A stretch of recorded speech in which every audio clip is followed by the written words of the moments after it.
go.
Hello everyone, ignore that fun camera angle there. Welcome back, it's Bez Racing Team Season 5, Round 8 here at Red Bull Ring. Excited to get another race underway in just about 11 minutes now. Hope everyone's having a nice afternoon, a nice evening, whatever time it might be for you. I'm certainly having a nice afternoon here. Ready to see some fun stuff. First time here at the Red Bull Ring. As always, I am Reagan, and unfortunately we do not have Steven here with us today. Steven is not available. Let me just make sure. I think ACC's coming through a little quiet for some reason.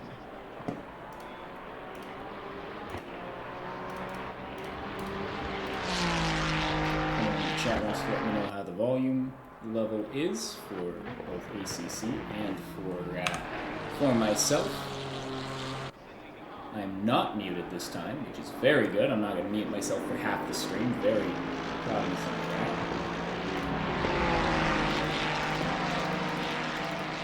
that.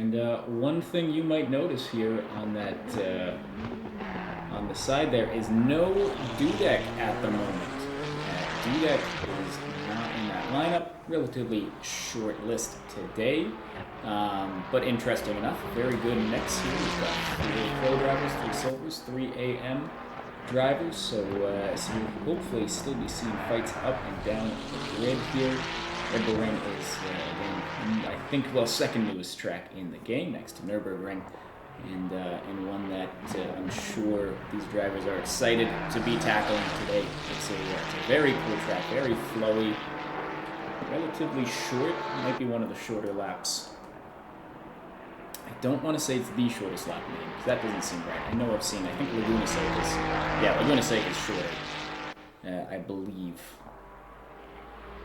But still, very short, which means the only 10 turns, 2 of which aren't really turns, so turns 2 and 5 are really turns. Even you could say turn 8 is hard to call a turn as well. So really only got 7 places.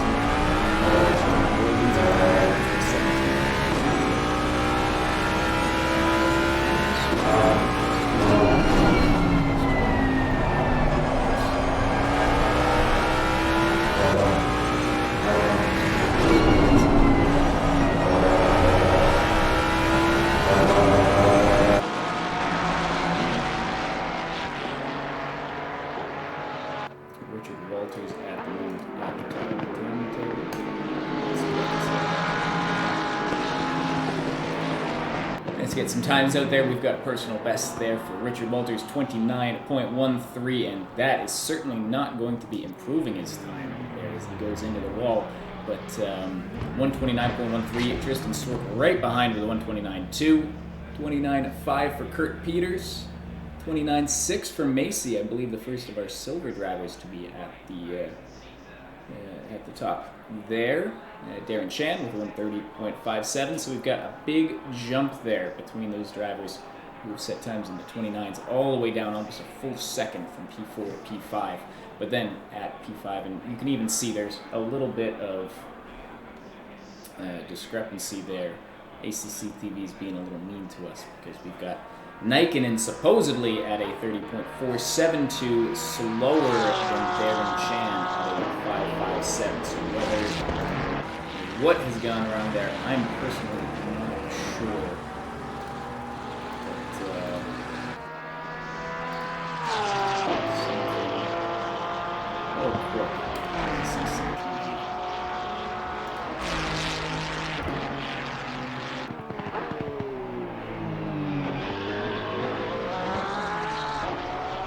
For myself, I've got a big change coming up. Usually streaming to the studio. What Steve and I have been using, and that's getting discontinued. So next week we're going to be streaming OBS, which doesn't cause any issues. It's still working for the studio. It's just not supported anymore, so I'm not using updates. Not a big enough issue at the moment, as it just went down yesterday. One thing you might also notice here, maybe the first time ever when I've been streaming, we actually have deliveries, I believe. I say I have this livery. That looks like a livery. That doesn't look empty. I really hope I do. I downloaded all of them. I went in. I double-checked them. I triple-checked them. And yet it does seem like we still have a couple not downloaded. Why do I not?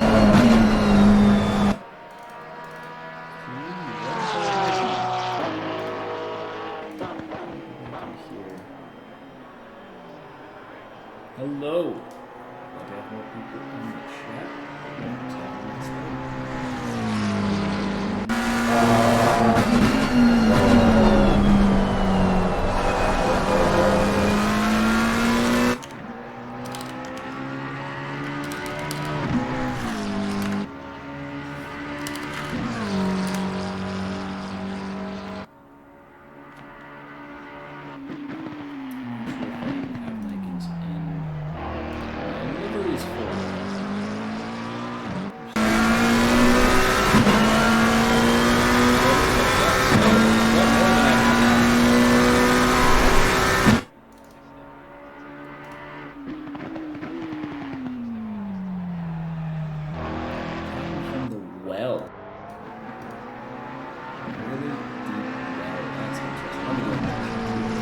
Test.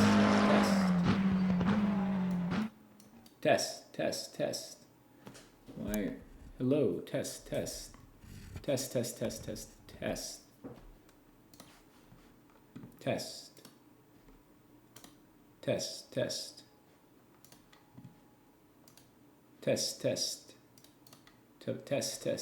Hello. I do sound like I'm coming from a deep, deep well. That's odd. Why don't I try to fix that here? I'm gonna do something crazy.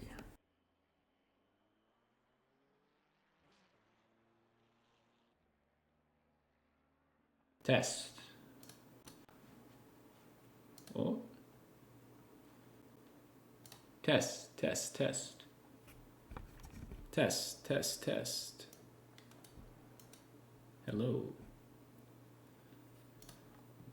Hello. Hoo. Test.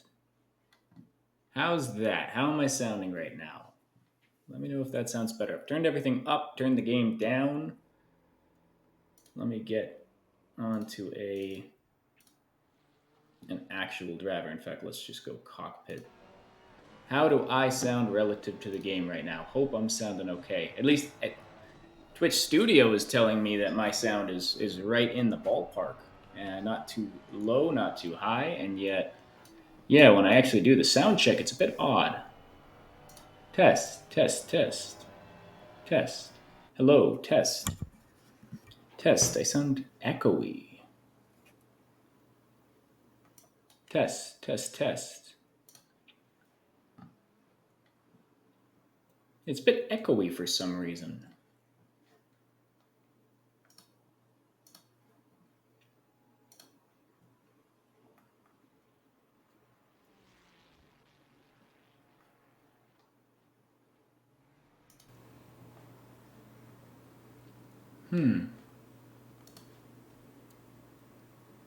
I'm better? Okay.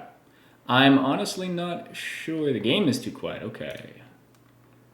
You can turn that back to like here.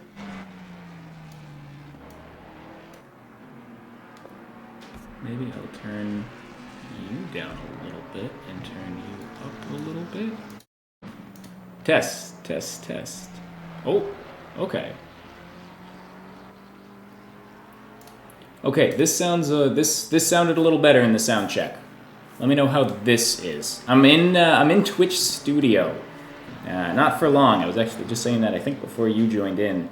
This is good. Okay, perfect. I think I had the actual microphone volume a bit too high, and that was causing some reverb. But turning that down and turning the actual Twitch Studio sound up on my microphone, that seemed to fix it. So this hopefully is good. Glad we got that fixed nice and early here with 2 minutes left in practice. So appreciate all of your help.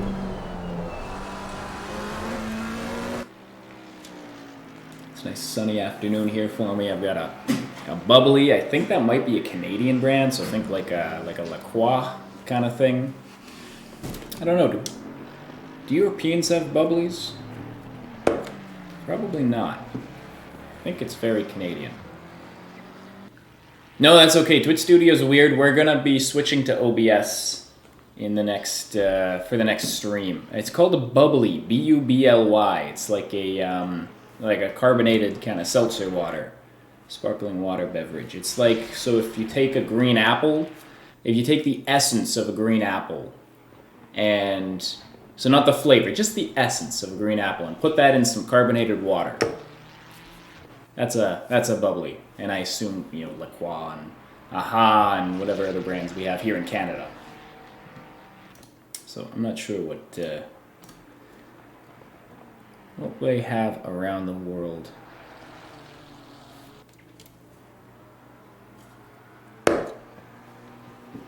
Looks like Pashov has joined in. We've got an 11th driver here, and I think that is the actual livery. So just a couple liveries I might be missing if they do exist here as well. I think Macy may have jumped Kurt Peters there with a nice lap. Yeah, I figured. I mean, they're gonna have sparkling waters everywhere.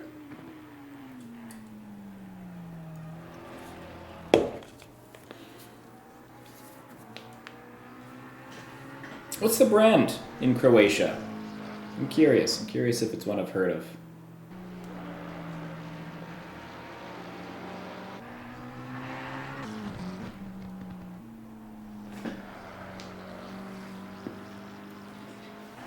Looks like Richard Walters, with just a little bit of time left in practice, looks like he might be on to improve his time. Might be the first driver down into the 28s at the end of practice here.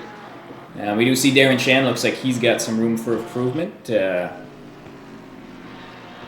little bit of time left. Ooh, okay. That's that's a little bit of traffic there. That seems to have slown Richard down a little bit there. It's practice. It doesn't really matter. There's no such thing as impeding here, and Richard decides to get back into the pits. Jamnica or Yamnica. Never heard of Jamnica. Interesting.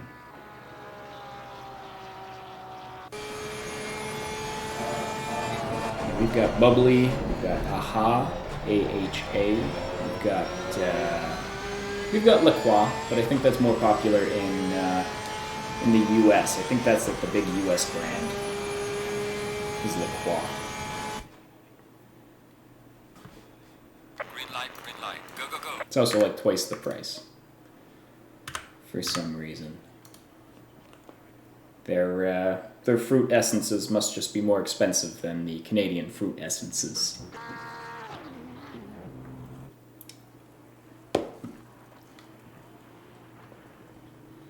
"20 minutes of qualifying here, just starting up Darren Shan, eager to be the first out on track." Once again, we've got a nice mix of drivers here. So we've got 3 silvers, we've got 5 pros now with Pashov joining, and 3 AM drivers. So again, relatively short field today, but still with that spread, hopefully we'll be seeing some good fights regardless. It's a small track, which is always good for shorter grids. It means we'll have less room for the field to be spreading out, and hopefully we'll be seeing some fun fighting today. I'm sure it's a new track, and it's a track that has some very, very tricky turns, not too many of them, but there'll be a lot of our drivers' first go-arounds in a competitive environment here, so we'll have to see how they all fare. Might be a chance for lots of mistakes, might be a chance for some drivers to show off their stuff. Looks like everyone but a couple drivers are left in the pits at the moment. Looks like Castillo. Who else is still there? Ignore again. I don't know why Kurt's livery isn't working. I have gone through the livery folder so many times. And yet, there he is.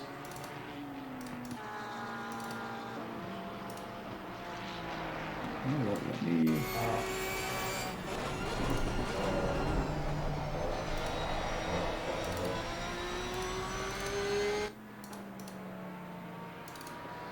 Is that gonna do it? Curious if that'll do it. You know what? I am going to try something for the sake of Kurt having a livery. I messed around with my customs folder.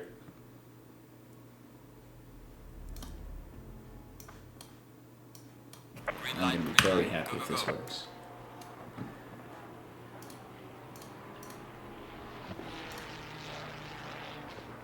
No, don't worry. It's fixing. I'm fixing it. No poo-poo here.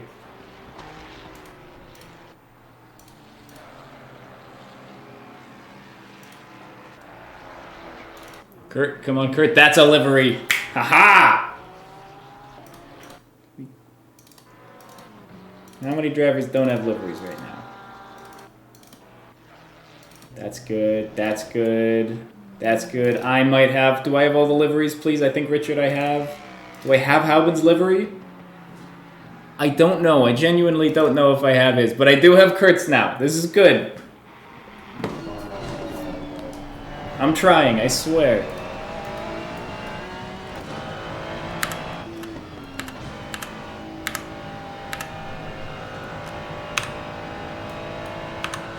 There we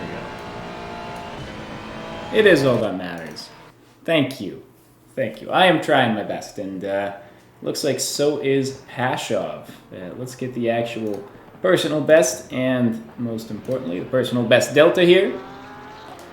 Oh, do not, do not assume I know what I'm doing. I have no idea what I'm doing here. This is what happens. I mean, I know a lot more because Stevens has to keep missing races because he doesn't love this community the way I do, of course. He has to do his job today for some reason, which I just find despicable when you consider how important this streaming is. But I still have no idea what I'm doing. God forbid I have to change a screen, one of these templates live, which I think I have to because I think I didn't save the new track overview. I sound calm. Wow, I've just made so many mistakes at this point. I just kind of assume I've done something wrong at any point. It's a really good way to do it. Once you've just made enough mistakes, then making another one doesn't matter as much. And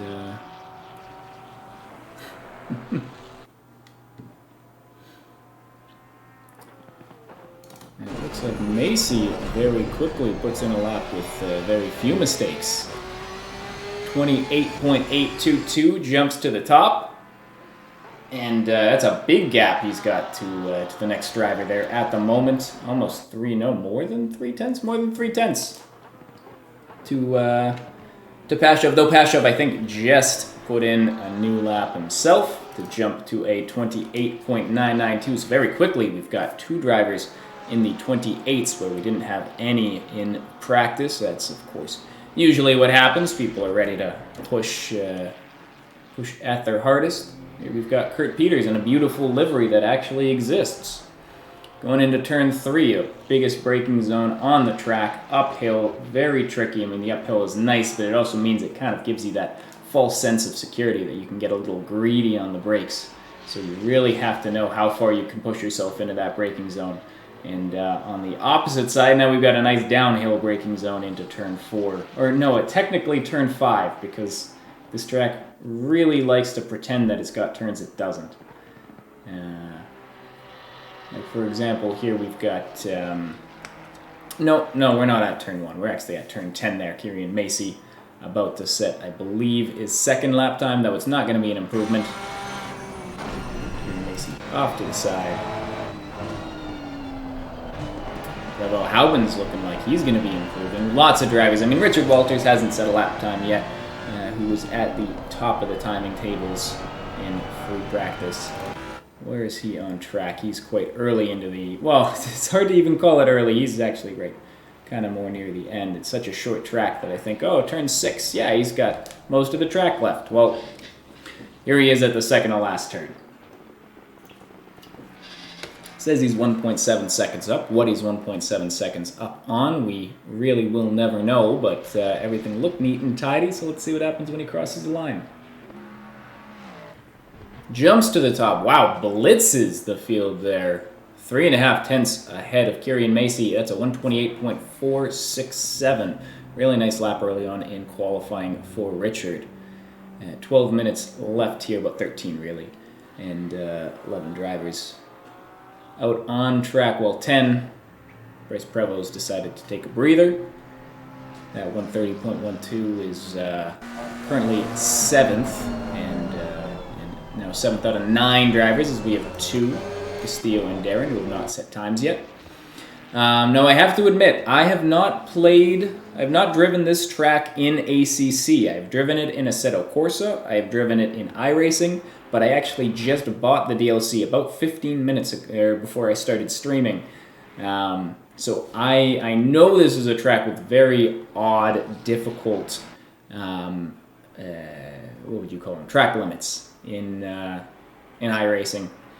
Not sure what they are like here in ACC. I'm guessing it's more of the same. I mean, you want to make sure drivers aren't abusing the outsides of the track too much. I mean, if anyone's watched Formula One around here the last couple years, track limits have been a real issue with sort of some odd stewarding choices. I mean, I think was it 2022 that they basically just let them go nuts, and in 2023 they said the white lines are death, and a lot of the drivers weren't ready to adjust to that, actually following the racing, the lines there, as we see Pasha decides to get out nice and wide, and the game allows for it.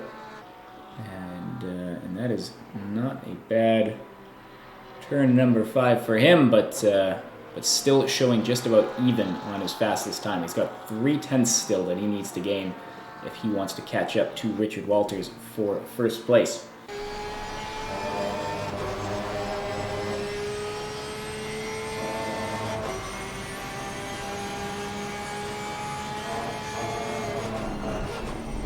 Right on even. That looked pretty neat and tidy. I mean, again, it's a dead heat right now. That last turn looked quite nice, carried lots of speed. I mean, you can carry a ton of speed through that final turn, and all of our drivers are hoping to, and it looks like that is a dead wash there. So a good lap, but not enough to actually show any improvement. Basically, a locked 28.822 there for his last lap versus a 28.765 at his best. Jump over to Nikkonen here, one driver who's showing potential improvement going into turn number 5. Theoretically, he has just gone through turn number 4 because this track is stupid, but we'll ignore that and focus on turn 5 here, which looked a bit off, I'm going to say. I'm going to call that one a wash. We're going to pretend that didn't happen and simply skip over to Johan Hauben, who's currently 3/10 up in turn 1. Once again, here's a tight turn 2, full throttle all the way through. You want to make sure you're not losing grip there as you get through turn 3 or turn 2. Turn 3 is an actual turn. Jumping over here to Simon, who's starting a new lap, and once again, we've seen lots of drivers struggling to pick just the perfect line through turn 1. It's a very tricky turn to get right, and I mean, such a critical turn for this track. It's one of the slower turns on the track, and it sets you out onto the longest straight of the track as well. Again, if you ignore the turn 2 that technically exists, then it is the longest straight. Well, almost, I guess, call it the back straight. It's hard to say whether turn 3 to 5 is the back straight. I mean, it doesn't really mean anything. Nothing really matters. We're just talking about straight lines that we're driving fake cars really fast on. So I'm gonna say it's the back straight because I'm the only one who's talking right now, and I kind of just gotta fill space because I don't have Steven here. We've got 2 hours, and I got an okay sleep. I can't really use that as an excuse. It's a Friday. I went to bed nice and early, or it was a Friday. I went to bed nice and early yesterday. So really, the only excuse I have is that I'm just a little... Stupid is not the right word. I gotta fill a lot of space.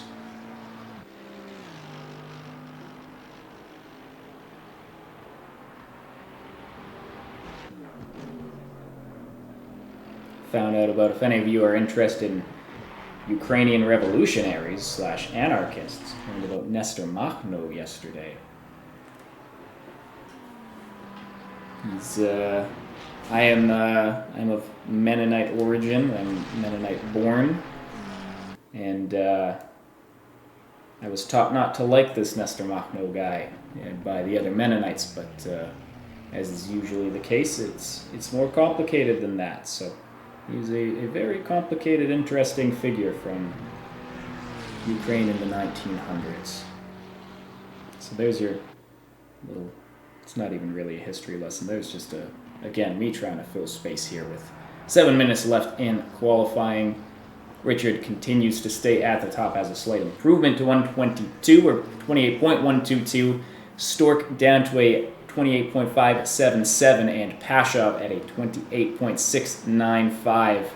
Macy 28.822. That's our top 4 at the moment. 4 drivers in the 28s, And a couple drivers flirting with that number 2. Darren with the 29.215. He took his time to set his first lap, but the first one happened to be a very good one. And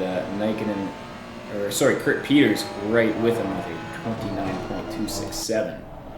Got Macy here. Looks like he might have made a mistake turn 1, but he's going off. 6 minutes means lots of time left to settle out. It's only a minute and a half, I believe. Yeah, we're looking at about a minute and a half for a lap. Now that's a fast lap, but that does mean that if you make a mistake, you have plenty of time to get back into the pits, reset your car, get some fresh rubber on, and try again. And here we see Prevo trying to put down a big improvement. 4/10 up on his time. Why don't we haven't quite done this yet. Why don't we just go on board with Prevo and watch a lap here, provided everything goes well for him. So again, this is the Red Bull Ring, first time first time Bez Racing Team has been racing here in ACC. Takes his time through turn number 5. It's one you can't really rush through. If you do, you're just going to go off into the gravel. Gets over very quickly for turn number 7. And that's, again, a turn you have to have so much patience through that turn. If you get on the throttle early, it's just gravel right on the outside. Some of these turns have a little bit of leeway. As you can see there, he catches himself in a bit of an oversteer. Lap's looking okay. I mean, we've seen Prevo put up some pretty impressive times before, so I'm sure he's got room to spare. And that turn did not look particularly good. Puts him out, and there he is going to come by for an invalid lap. And that is a lap of the Red Bull Ring. We'll do a full track overview later on, but that's a little bit of some onboard action for you all. Kieran Macy here, only driver on track, currently set to potentially improve. And we can just see, like, each of these 10 turns, or really each of these 7 turns with a couple supplementals in there, are just so tricky to get right. There's not a lot of leeway on the outside, which means you kind of have to take it. I mean, it's really about having the confidence to be able to push the car through these turns, to be able to get on the throttle, and to have the confidence to get on the throttle at the right time, knowing you're taking the right angle, knowing that the car will stay gripped up, knowing that you're not going to push yourself off into the sand. It's not easy to do, and Kieran Macy here, 2/10 up with only a couple turns left. Looks like he might have found some time. 3/10 up now. That was looking quite good.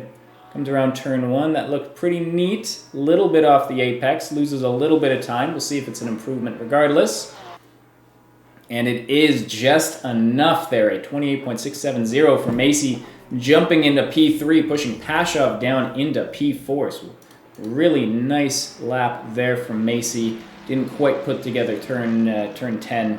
Final turn of the lap. So he's definitely going to want to try to get out there for one more go of it, see if he can nail that turn and make a big gain.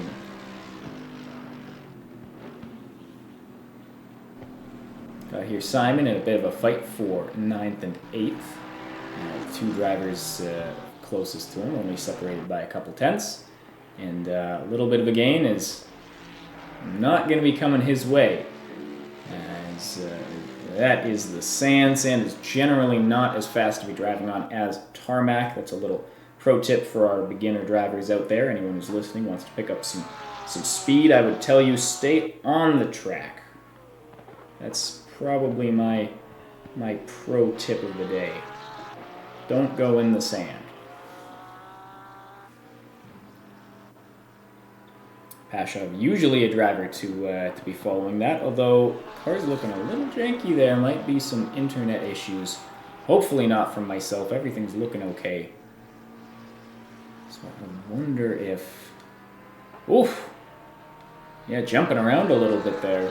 Hopefully this doesn't carry out to the rest of the race. I'm curious about how this lap goes, but I will have to check to see if the other drivers are skipping like that as well. It's not horrible, but certainly not someone you'd want to be going side by side with if you don't quite know where their car actually is.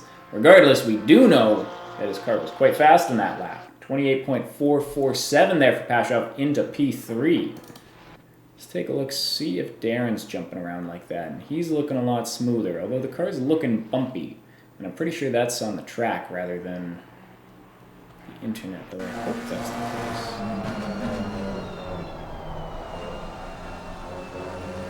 This is looking pretty smooth.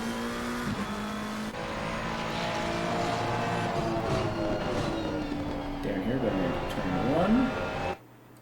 That looked quite good. That looked quite nice there from Darren through turn 1. Just staying on the right side of that curbing there. That curbing is, as far as I am aware, the track limits, and it's just one that you can't carry a ton of speed if you're clomping your car over that sausage curve. So one to avoid, but also one you kind of want to flirt with a little bit. Here we see Stork about halfway through his lap, and he's kind of flirting with a fastest lap. He's quietly got down to a 28.217, and with only 30 seconds left, he's 1/10 up, which would be enough. And we see Richard Walters.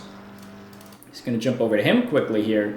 He is at least about halfway through his lap. He is not improving. So we have all three of our drivers at the front currently on a fast lap and right around their best at the moment. Stork comes around the second to last turn. The final turn looks bad. Oh, the final turn is not going to do it for him, and he will not make it to the line in time. So that is Stork's race, or qualifying, done. It is down now to Pashov to see if he can find enough time to jump into first place, or even if he can find enough time to jump into second place. What are you doing? Come on, don't show me. Now, we want to see Pashov. Pashov green, he's got about a 10th, which would theoretically be enough to jump Stork. Can he find an additional 10th to jump Richard, who's currently just sitting right on with his other fastest lap? I think he's just about to finish his lap. He is showing green, Richard. He's showing that he's going to make a slight improvement, about to cross the line. And slight is definitely the word there. Goes from a 28.122 to a 28.105. The session is ended. Did Pashov go over the line? Did Pashov invalidate? Pashov must have invalidated. I don't remember seeing him invalidate, but he must have, I guess. That's really strange.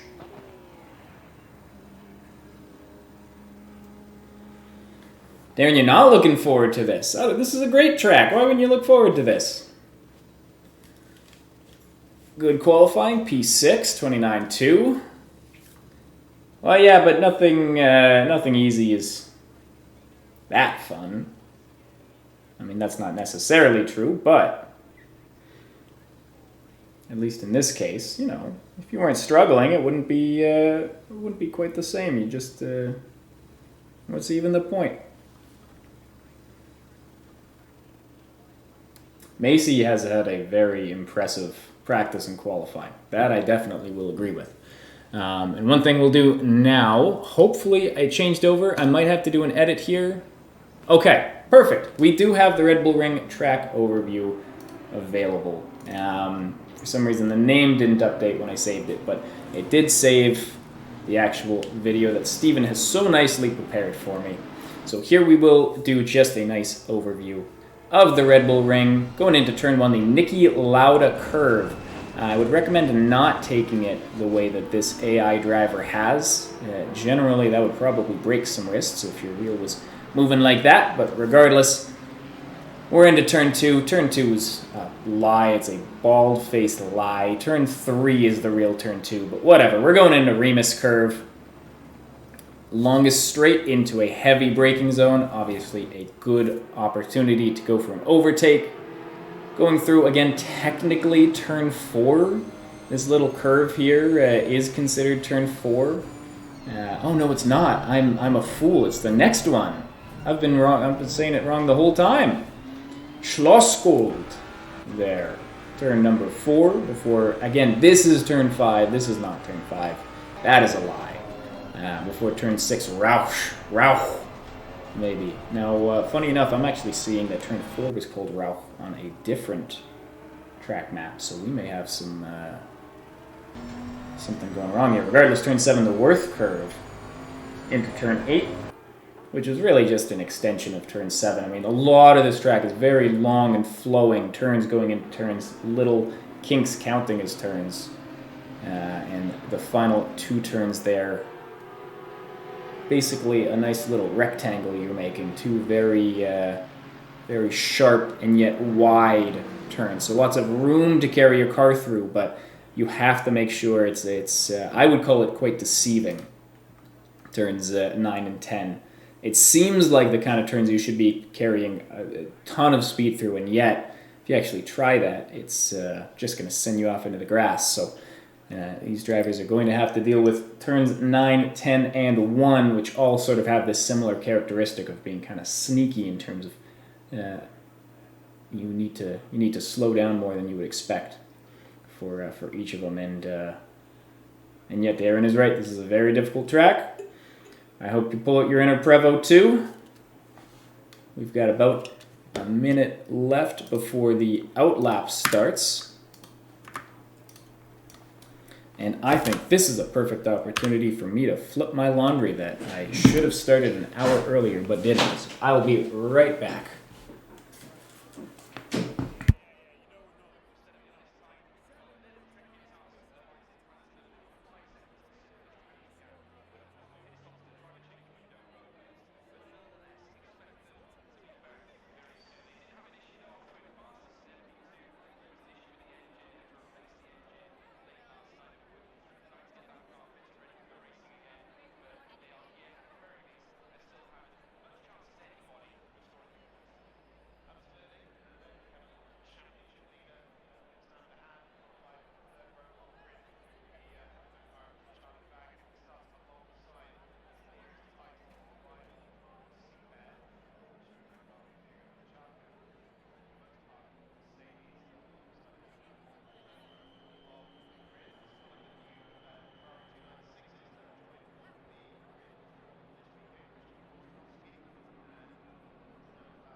And we're back. And the drivers are off. We're on the formation lap. I hope everyone has an exciting last race. Yes, I should. That's actually a very good point. This is the last race of the season here. As we do have a race 2 weeks from now, but it is an endurance race, part of the endurance series. Oh! Shouldn't have run up the stairs. Collect myself. I was trying to go fast, and now I'm just having to spend this extra time getting my breath back together. But yes, this is the last race of the season here. As in 2 weeks' time we will be having a Spa endurance race. We're doing a 2024 overall championship. We've got a few championships running this year. Of course, we have Bez Racing Team Season 5, the solo season. We'll have Season 6 coming up later in the year as well. We'll have our Endurance Series, which we unfortunately had to cancel the first of the series, or first of the season, but that will be coming back for Spa in 2 weeks' time, and we'll be rescheduling that first Endurance. And then we'll have an overall 2024 championship encompassing both Season 5, Season 6, and the Endurance Series. So even if the championship title might be out of sight for you here, lots more to be fighting for in 2024. So these drivers will still be pushing, seeing what kind of points they can get. Richard Walters on pole. One thing we can also say is that I think this will be the first race of the season with a new victor, as we've had quite a dominant season from one of our drivers.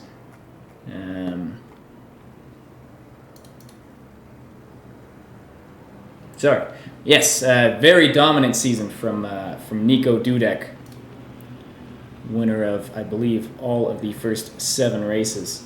But here, our drivers have one final chance to take victory for themselves. Let's see how they do. Green light, go, go, go. We are off. Looks like Tristan Stork may have started out of position there, fully ahead into turn 1. Looks like we've got a little bit of, drivers going all over the place there. But Tristan Stork just running out of the gates. Richard Walters, Kieran Macy back with Pashov. And again, Pashov looks, you can see his car looks odd. He seems to be glitching around a little bit out there, but still everything relatively neat and tidy. We haven't seen anyone getting hurt yet. I'm just going to switch this over to car number and this over to position delta so we can see, not a ton of changes at the front, but we do have Rosen Pashov. Oh, that's just the game being a little odd. Oh, and here we have our first incident. Let's do a quick replay here. Here's Castillo, I think maybe catching up on an incident. Yeah, so we have an incident out front. Causes Castillo to slow down. He was not the one fully caught in it. There was obviously other drivers. You can see 4 people showing that little incident mark. Now I'm going to go in and see if Stork possibly has a penalty, because again, he started quite a bit ahead.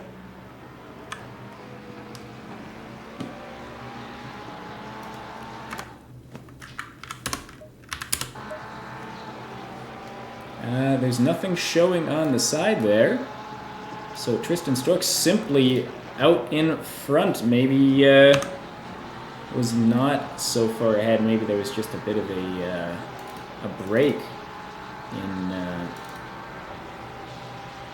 in when the game said it was time to go and when I said it was time to go. Regardless, Tristan Stork with a nice lead, 0.6 seconds. We do have some fighting going on back here. Hauben and Simon are right side by side, but it looks like Hauben is able to stay nice and clear in front. We're going to do like this, get some gaps up so you can see what's happening. Our top 3 are still 3 pro drivers. Kurt Peters a little bit behind with Macy and Chan kind of in the middle of this pro driver sandwich. Darren here as well looks like he's only a second off Macy, complaining about his pace a little bit, or rather just saying, more complimenting the pace that Macy's been showing so far. But that's the thing about racing, is that any one lap pace can only mean so much if you can't keep it clean for a minute or for an hour, 20 minutes. So we've got a lot of time here to see how our drivers are able to fare with this track. Again, I will say it for probably not one last time, let's be honest, I'll keep saying it. But for the first time in Bez Racing Team history, we are driving at the Red Bull Ring. As here it looks like, Castillo not able to get the best exit. Hauben taking advantage and Simon taking advantage too. And there's Castillo after a bad turn 10 down into last place. But going back in the other direction, now we have Castillo getting a pretty good exit. And Simon was a bit rough on turn 1. So Castillo, it looks like, just doesn't have the top speed to be challenging on this straight. But that's something he's probably not going to be feeling particularly good about. That's a bit of a concern. Yeah, you can see the top speed difference is crazy between Simon and Castillo there. Not sure if that's just a setup issue or what, but that's a big discrepancy. Yeah, it seems like Pashov's bugging out just a little bit. Pashov's timing seems to be. I mean, he's there, which is nice. Of course, it's nice to have him there, but yeah, it seems to be jumping around. Seems to be affecting our timing board quite a bit as well. So hopefully that all gets sorted out itself at some point. But for now, just someone to be keeping an eye on. If I'm not mistaken, I believe Dark Pengu was Dudek. I think. Hello. Glad to have you here. See, you're not racing today, but glad you could stop by and watch this final race of the season. Hope you're having a nice day. The pit is now open. We had one issue at the start, but otherwise it's been relatively clean so far. As Simon's looking like he wants to go down the inside of Hauben here. He is doing it.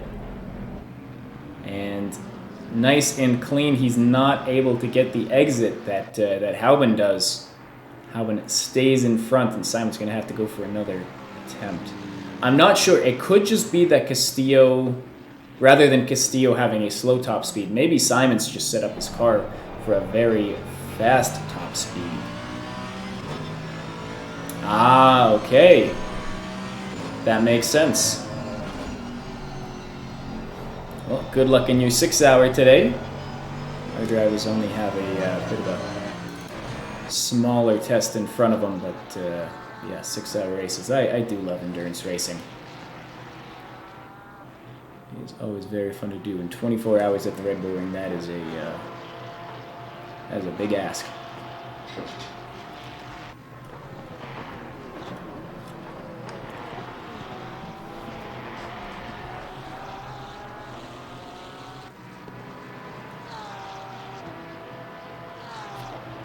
Looks like Simon and Hauben. Oh, they're going side by side here, going into turn one. Simon looks like still has the better of him, but Hauben is just a little bit. Yeah, seems to get a better exit, and let's get the helicam going. P6 after coming from last position after turn one. Oh God, I don't want to know what happened turn one, but. Up to P6. How many drivers for the 6 hour? It's a lot more impressive against 30 drivers than 7.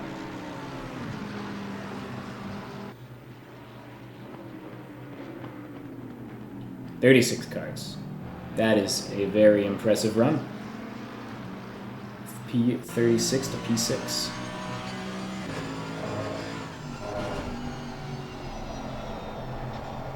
Nikkonen was starting at the back here today, so not quite the same number of cars he's going to have to make his way past, but certainly hoping to make some improvements here. Of course, Nikkonen running in the overall championship, so unlike the Silver and AM drivers, he'll be fighting with everyone out there today, trying to make up spots, getting some points.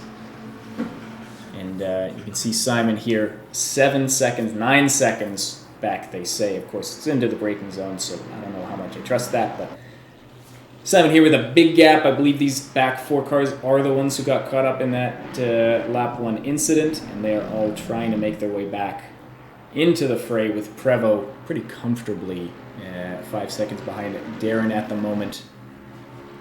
Kurt Peters has found a way to split Darren and Macy, and he'll as well be working his way, hopefully, in his mind, hopefully making his way past Macy. But again, Macy's been putting up some quite good pace at the moment. Macy actually has a 29.477 is his fastest lap compared to a 29.415 for Kurt Peters. So Kurt is a little bit faster on his fastest lap, but certainly not to the point that he'll be able to make a nice clean overtake without any issues. So he'll have to put in some pace, some work, if he wants to be making his way past Macy at the moment. Richard Walters 1.8. Oh no, as we've got a little incident here. Why don't we go to the replay?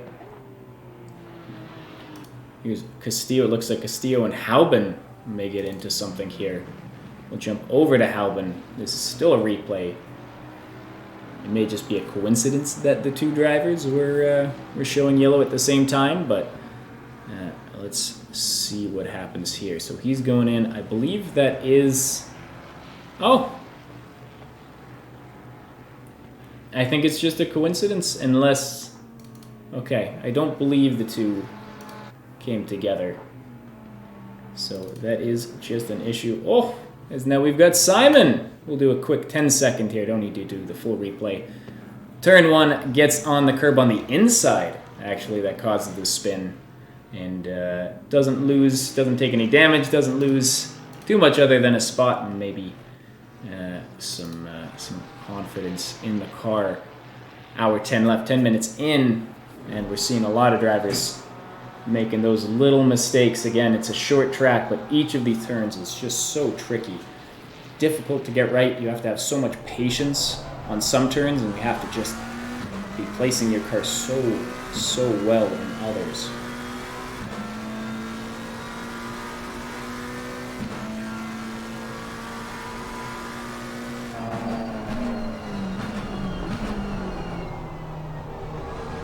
Tristan Stork still comfortably in the lead, has the fastest lap of the race, 28.785. What's interesting is we've got Richard Walters, his fastest is a 29.065. Rosen Pashov has a 28.83 in third place. So obviously there's not too much of a difference in those times, but the field is still pretty bunched up. So if Pashov does have a little bit of pace on Richard, we might see a fight for P2 brewing. We certainly still have a fight for P1 brewing here, as Richard did take pole and may well just have some pace in hand. It looks like he's going to be improving potentially on his lap time here, at least on my screen he's showing green. So we'll just have to see. I mean, lots of racing left to do here. Gaps under 2 seconds for Richard and Pashov, and of course Tristan Stork. And Macy's just a little bit back there.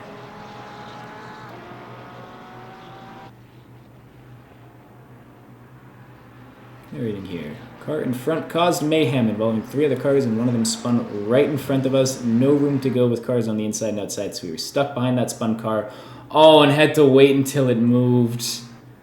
Oh, I mean, honestly, that's a lot better than being in the mayhem, but oh, that's got to be tough. Yeah, I think it was Joe who was caught behind the whole Perez-Magnussen crunch in Monaco, who just kind of had to sit there until everything got sorted out. Yeah, that is unfortunate. Looks like Pashov here, again, still quite bugged out, but car's still driving. So he's, oh god, I don't like those jumps. I don't understand where they're coming from. I don't know if maybe I downloaded the livery wrong or if his connection's odd, but regardless, it looks like he's putting on some very nice pace here. Once again, in the 28s, where Richard is still in the 29s. So whether we're going to see this fight be carrying out here, it looks like we may be seeing it imminently. Yeah, that is the thing about endurance racing, is it's basically impossible to go a full 24 hours without getting some amount of damage. I mean, sometimes it's hard to go a full hour without taking damage, so yeah, just always learning how to react to new scenarios. I had a race once. It was a 24 hours of Spa. Oh, woo! Looks like there might have been a little tap there. It's so hard to tell, again, with Pashov jumping around here. But, yeah, regardless, he is right on the back of Richard. And if I'm Richard, I'm maybe a little scared to deal with this fight right now. I'm very curious to see how the game looks from Pashov's perspective. But yeah, you can see, even hear that that Porsche's just jumping around a little bit. Seems to have a little bit of pace, maybe. We'll see how things go into the braking zone. They are basically side by side, and there is Richard leaving the space, and Pashov says, "Thank you very much, I'll be taking it." That's P2 for Pashov. He's now I'm thinking I'm going to be going off and trying to catch up with Stork, only about 3.6 seconds back. We'll see if Richard is able to put together a fight to take that spot back. But at least if we're looking at the pace, it seems Pasha does have a little bit in hand here compared to Richard. So Richard, who started on pole, now down into third place. Nothing particularly wrong with his pace. He's putting up pretty good numbers, very consistently in the 29s. But we're seeing those front runners just finding a couple tenths pretty consistently where he has not been able to find them so far. That being said, he is only half a second back on Pashov, right with him. And if Pashov makes a mistake, I'm sure Richard will be very, very happy and capable of taking advantage. Yeah, we had a race. I'm going to be getting timings a little bit mixed up, but I think there was about 10 minutes, or he was estimating somewhere we didn't have. I know you can get sort of third-party software that can tell you exactly when, or more accurately, when rain's coming. But we knew rain was coming in about 10 minutes. We weren't sure when. We were thinking maybe a little less than that, a little more than that. We weren't sure. And we decided to put me onto rain tires and just to save a pit stop, because we were about to come up on the point where we had to fill up with gas. 10 minutes left, and we didn't want to pit for dry tires, drive for 10 minutes, pit for wet tires. So we calculated that it would be faster to skip that pit stop. I mean, we all know how long the spa pit stops are. It's almost a good maybe minute and a half, I think, you lose in the pits there. So we decided to put me onto the rain tires, see what happens. What happens is that I had the most harrowing stint of my entire life, because by the time the rain actually came, which was longer than 10 minutes, the tires were absolutely cooked. There was no grip left in them, so it basically felt like I was driving dry tires, or wet tires in the dry, and then immediately felt like I was driving dry tires in the wet. But after a spin and some very slow lap times, it's still, we calculated we broke about even on if we had done a second stint, so, or a second pit stop. So unfortunately, all of my torture, I say unfortunately because it means that maybe I have to do it again in the future. But unfortunately, it seems that that pain and torture was somewhat justified by the actual numbers.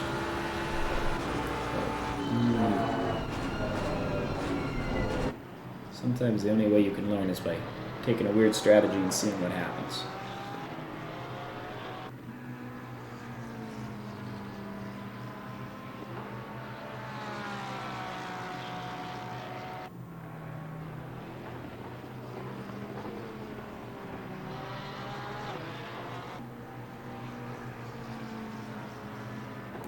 Richard's still sticking to the back of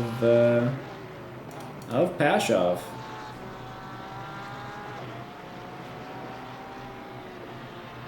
Not quite staying in range to try to make a move, but close enough that that Pashov once again cannot be making a mistake right now, where Richard will be taking advantage. So far, Pashov, even though his internet connection seems to be quite shaky, his driving does not seem to be so. A little squirrely there on the exit of turn 10, but otherwise very stable, keeping the pace up. Low 29s for him, which is even gaining a little bit on Tristan Stork, whose last lap was 29.5. So small gains. Richard last lap 29.8. which is slower than what Kieran Macy's been doing. So actually, we may we've got a couple sort of fights slowly brewing in the background. Whether we'll have Pashov catching up to Stork, and whether we'll have Macy catching up to Richard Walters. Certainly something to be paying attention to as the race progresses. Got Nikinen about 2 seconds back on Prevo. Jump over here, and Nikinen is putting up 1 minute 30s there. He had to he's dealing with some damage and some worn tires from that first lap incident, but still putting up 130s, which is quite a bit faster than what we saw last lap from Prevo. Now, I believe Prevo just simply made a mistake in that last lap, so that doesn't necessarily indicate his true pace, but Nikinen is a pro driver for a reason. He's very fast, and see if he's able to shorten this gap there.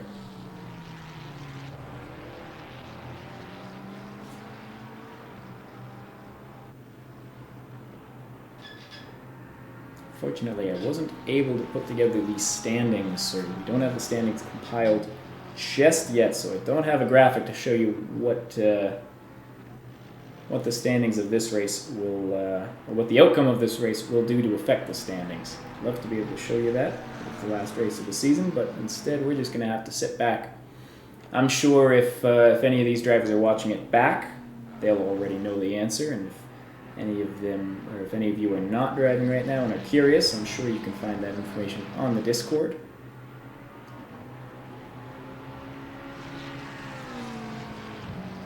But I myself don't quite know the numbers just yet.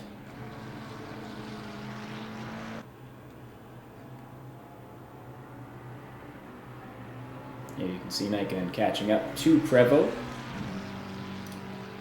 Only about a second left. We're also just going to do a little check here. Always nice to see. I see no penalties. At the moment, everyone still has to do their stops.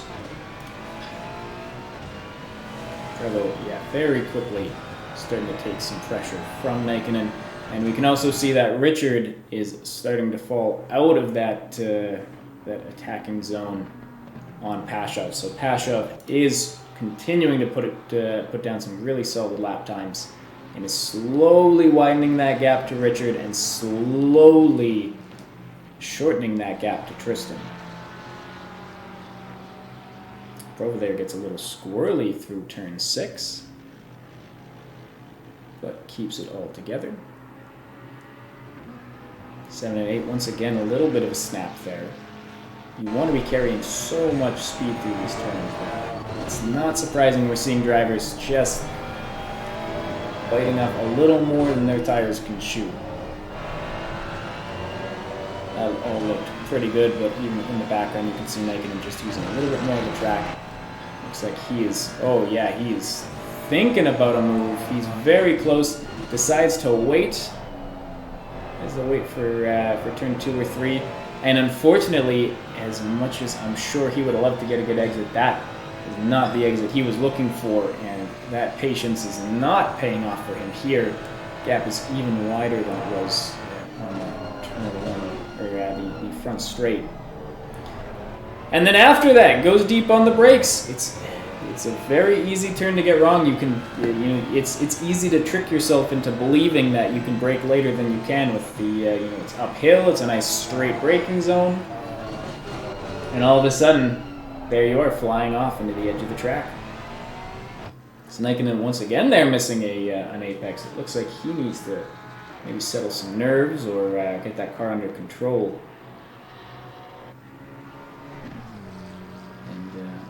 Work his way back into a fight with Prevost.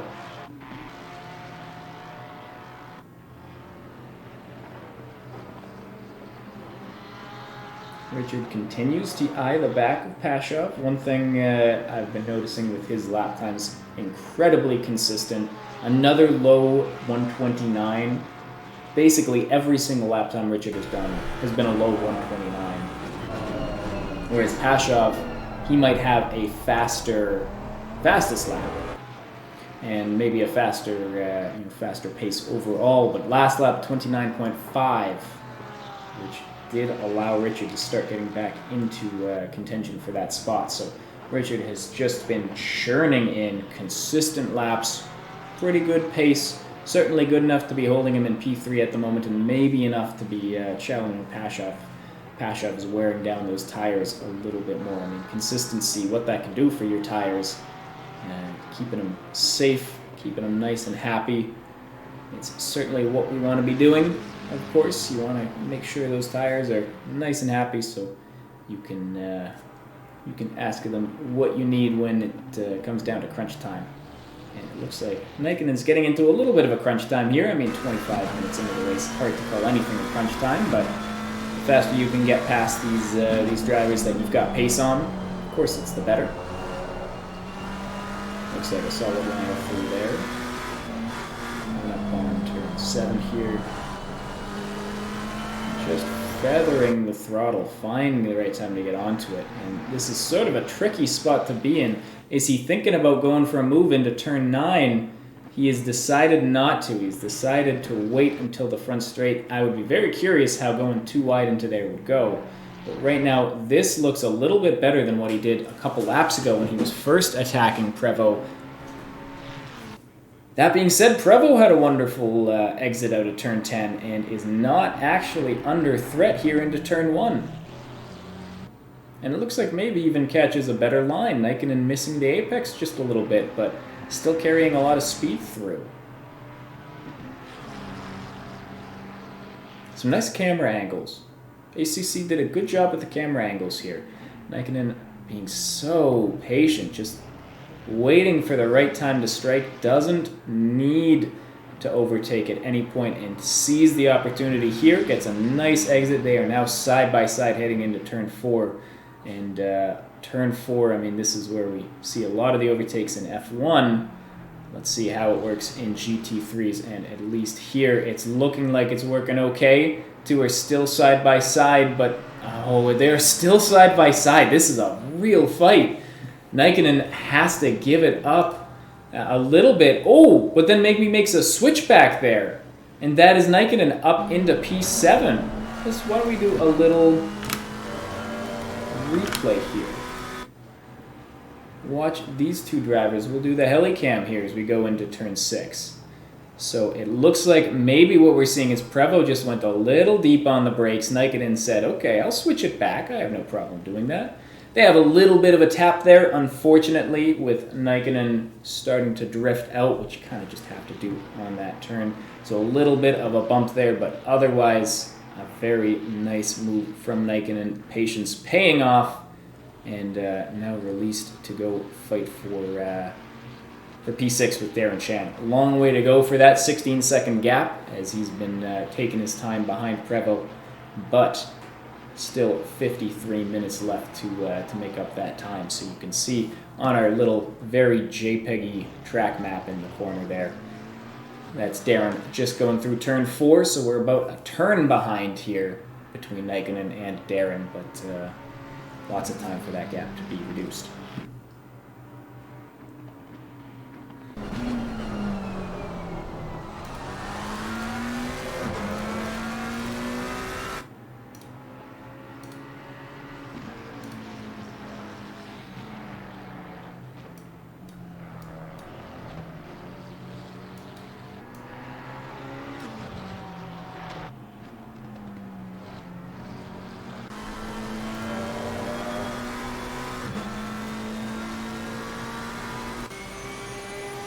Gaps out front are staying pretty consistent at the moment. Richard continuing to do some more 129s, and it seems like Pashov and Tristan Stork are very happy doing the same.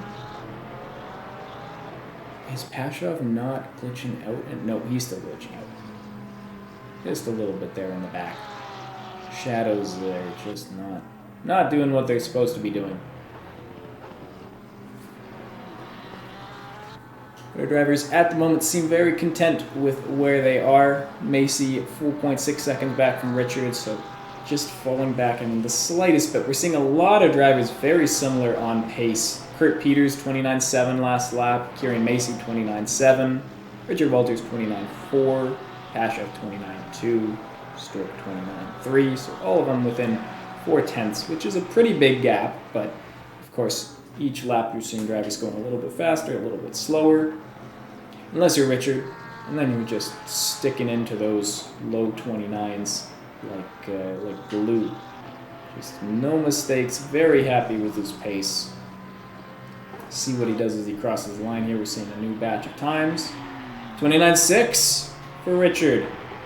Slowest time I've seen from him today, and 29.2/3 for Pashov and Stork respectively. So once again, we're seeing just that tiny, tiny little gap continuing to increase. Tiny gaps in terms of the lap-over-lap pace, but spread out over the last 30 minutes has made about a 3-second difference. Actually, an identical gap at the moment between Pashov and Walters, 3.1 seconds.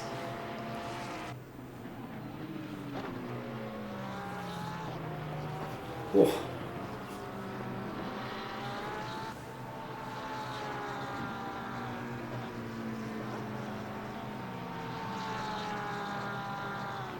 Yeah, very consistent gaps across the field. Not the most exciting race at the moment, I will be the first to admit. But lots of racing left. No one has done their pit stops. I personally have no idea if how this track is for tire wear. We'll be seeing some differing strategies. I'm always excited to see that. It's always fun to see drivers trying different things, and we'll just have to wait and see what kind of choices our drivers decide to make.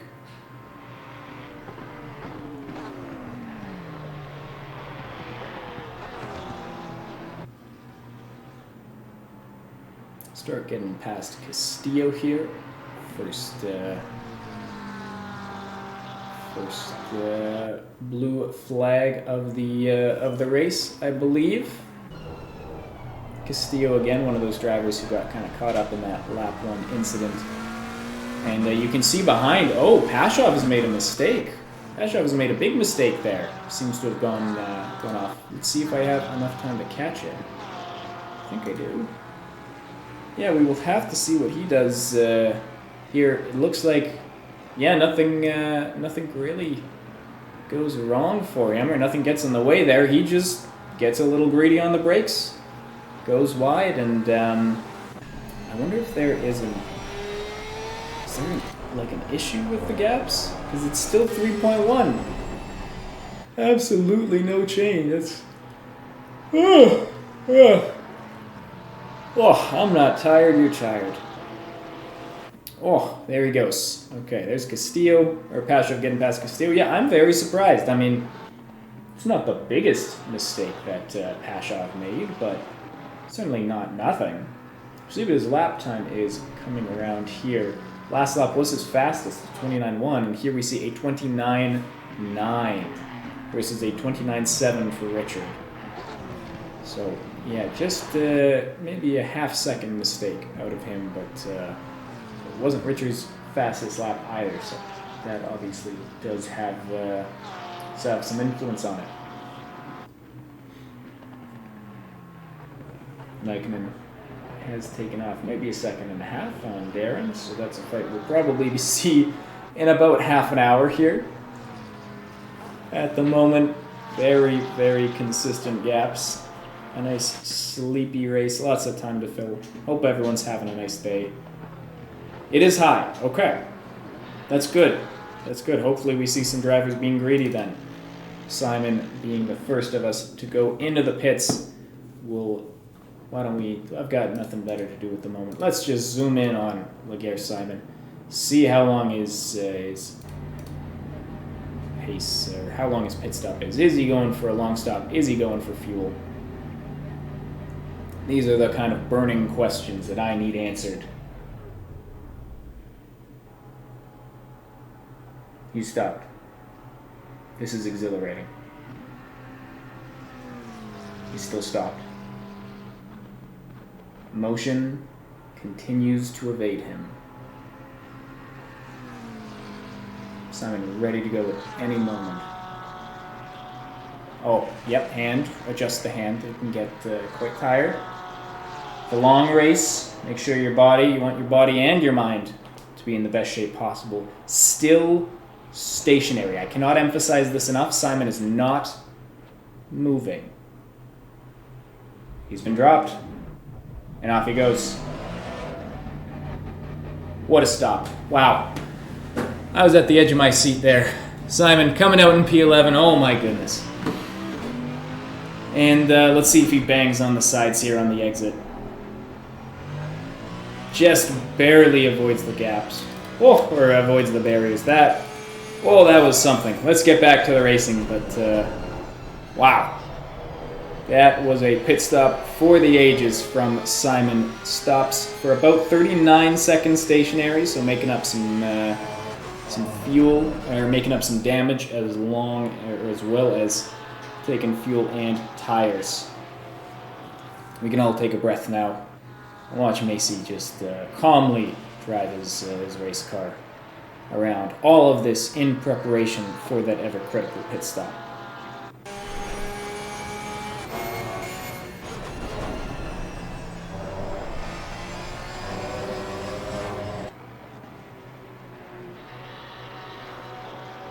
I have a problem here. I have a big problem. Because normally when Steven's not here and I have nothing better to talk about, I just ramble on about my newest hobby. But I haven't picked up any new hobbies recently. I've talked about coffee enough. I bought a new bag of beans. I haven't tried it yet. Just walked over to the store this morning. Picked up I think they said it had notes of brown sugar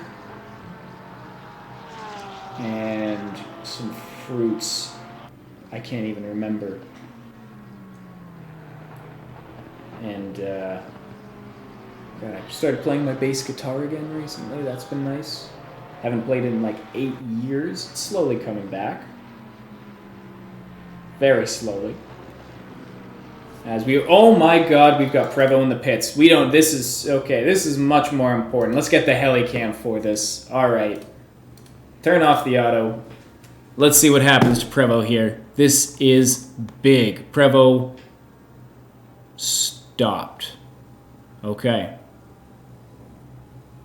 He's also continuing to be stationary. Drivers plowing past at a breakneck pace, and yet here is Prevo not doing that.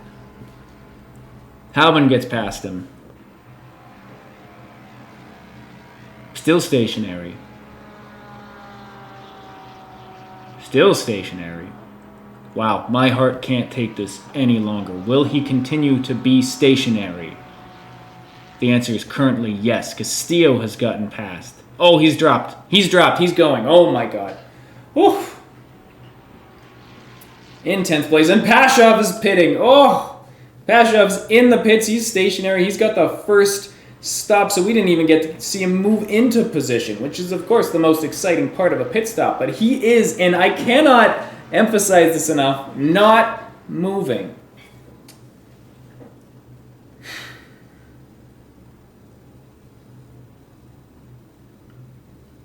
I don't know how long I can do this bit for. Oh shit, he's moving. Sorry for the swearing there. I know this is a child-friendly program, but that was just a bit too exciting for me. That is a 35-second stop for Pashov, which is odd. I don't remember Pashov having any damage, so I don't know why that stop would be more than 30 seconds. I've completely ignored what Dudek was saying here. Roughly between 0.037 to 0.05 per lap, depending on car/driver. With 0.05, you can do around 90 minutes. Then the tires are dead. It's a good thing this is an 80-minute race. Take care of your tires, and maybe you don't have to be stationary for 35 minutes. So far, all three of our drivers who have pitted, have done their pit stop, have taken tires. Don't entirely blame them if any little mistake. That would do it. 5 seconds though. I didn't see him reverse. Let's see, pull him back. Making in the pits. I'm gonna be honest. I don't think I can keep doing this whole yelling thing. Let's see how Nikkonen does. Oh my God! This is. Why is Kurt yellow? Literally nothing has happened to Kurt. I don't want anything bad to happen to Kurt, but I do want something to happen. Because if the most exciting thing I can talk about is the pit stops, then we've all got a problem for the next 41 minutes. It can take up to 5 seconds. I guess you wouldn't necessarily see that in the overhead. Because it doesn't, I don't know exactly how ACC decides to do that pull forward or back. Maybe I wouldn't see it. Okay, only the driver would see it. That is probably it then. This is actually interesting. This is normal interesting. Tristan Stork, the current leader, has gone into the pits. I am very curious to see how long his pit stop takes. If he decides to be the first of us to skip the tires. Nikonen's still in the pits. I'm guessing that means he's taken tires. Though he was part of that lap 1 incident, he probably had some damage. It's like 33 seconds for Nikkonen. And that, I'm guessing, is damage that he has fixed. Stork, we'll just keep an eye on him for a second or two here. See how long. It's definitely taking longer than I would imagine it would take for just a stop on tires. I'll let you know what the actual number is once he's done, but for now it looks like he is also taking tires here. So maybe makes an opportunity for a driver like Richard Walters to go for an alternative strategy. He gets a little squirrely there, but is continuing to get past another of the drivers behind. Is that Simon? Who is that? Who are you? Are you Hauben? Yeah, that's Hauben. And is currently in the lead of this race. And actually, last lap was his fastest lap, a 29.3. So once again, he is continuing to, it seems like, take care of these tires pretty well. His lap times are staying solid on the nose. I mean, you saw him get a little squirrely there in turn 3. But for the most part, he hasn't been getting too squirrely through the turns that I've been watching him. That all looked pretty good. See what kind of lap time he's got here. If it holds steady, I don't think it will. 29.982. I got, yeah, it's showing me or it's telling me it was not the best. And as well, Tristan Stork, 32.7 seconds stationary. So that is definitely a driver taking fuel and tires. Which means that as we see Macy going into the pits, maybe one of our top drivers has an opportunity to pull off some shenanigans. Macy will give him 5 seconds or so to see if he starts driving, but it does not look like that is the case. Yeah, he is stationary for long enough where I don't imagine that will be tires.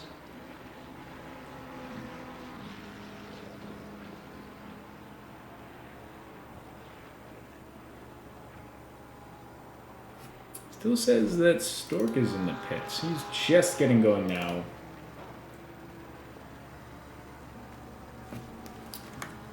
Why did Stork... Oh, no. Did Stork... Oh, no.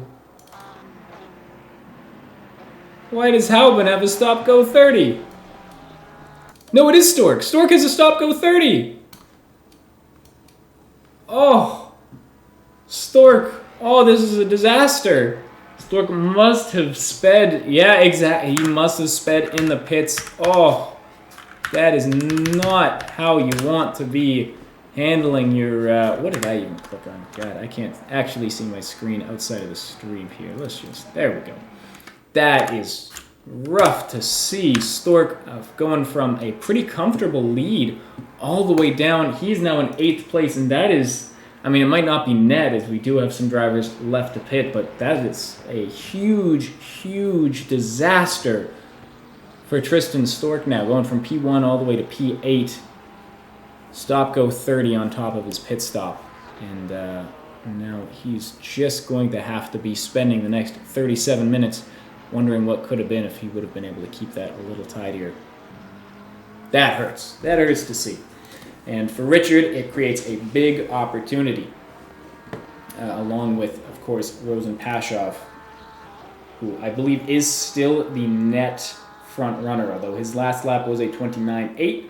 Richard's last lap a 29.2. So once again, Richard is continuing to hold very steady with his lap times, and Pashov a little bit more fluctuation there. So whether he is able to find that consistent pace a little bit faster than Richard is really the big question we're going to be asking ourselves now, because this is no longer a fight for P2. This is a fight for the win.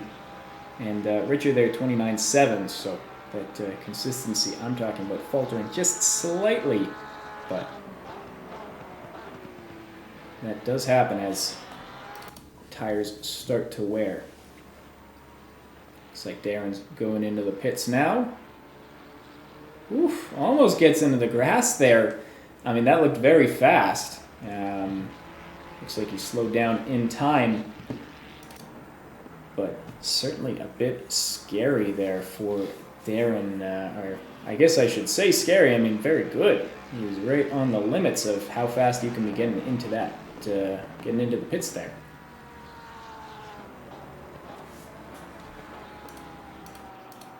I'm gonna let the autopilot do its thing again, but yeah, really the big thing we'll be looking at is what happens between Richard Walters and Rosen Pashov.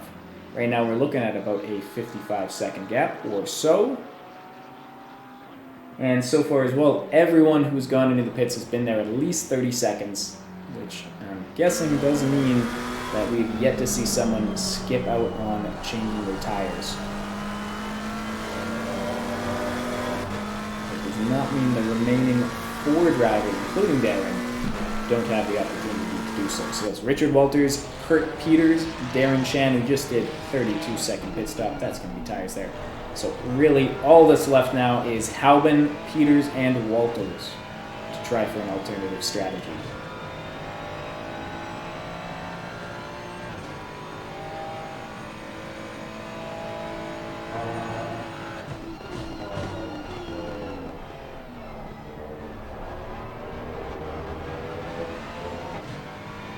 Pashov is churning in some really nice lap times. 29.1, fastest lap for him of the race. A few tenths faster than Richard. Kurt Peters doing a 30.1, so Kurt just not quite on the pace of our front runners. Certainly nothing to sneeze at, that 30.1, but not quite so much as to be a real threat at the moment for the win. See here Nikkonen and Hauben having a bit of a row, but Nikkonen comfortably getting past into turn 4.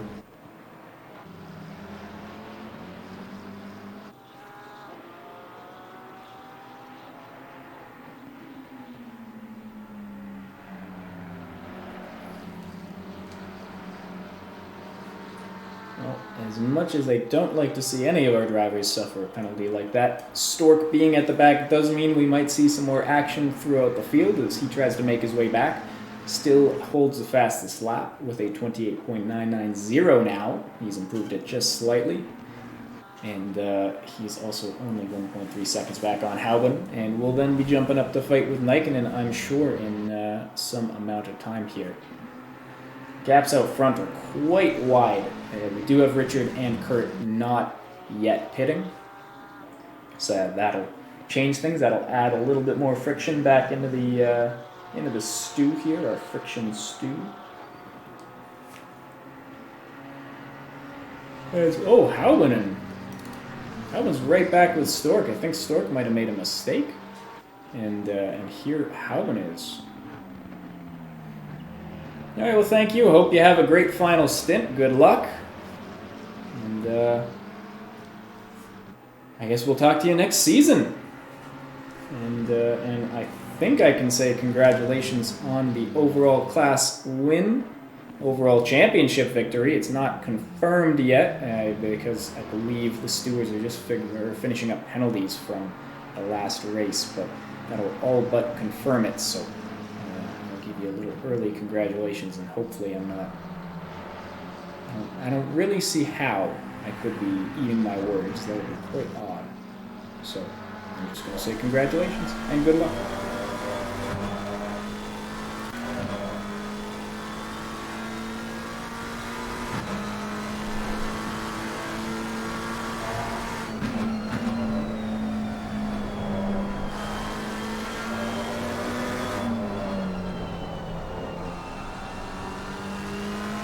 You can see a lot of symmetry in the gaps. At one point we had first, second, third place. We had 3.1 second gaps all along. And just for that fleeting moment, we had Stork and Hauben sharing a 2.1 second gap as they took their time through turns 9 and 10. Changing a little bit here, it's not completely unexpected that Stork, a pro driver, would be getting better exits out of turn 1 than Hauben, a young driver. Hauben been putting up some nice solid lap times, but again, it's not a fight between the two of them so much as it is I don't really know how I was going to finish that sentence, but Stork is fast. Stork is very fast. Kurt Peters going into the pits. Kurt. Oh my God! Was that a? Did he do it? My man, did he just do a little short? That's a 22.4 second pit stop, just in time for Dudek to leave, and we have a tireless pit stop. Kurt Peters, the absolute madman. As insane as I seem to be getting with my ramblings here as the race goes on, as Kurt is on old tires. In P4 with Walters left to do his stops. That is a net P4 for Kurt. He was behind Darren, I believe. He was behind Darren and maybe it was Halbin. He was in P6 for sure and has jumped a couple spots since the pit stops have started. And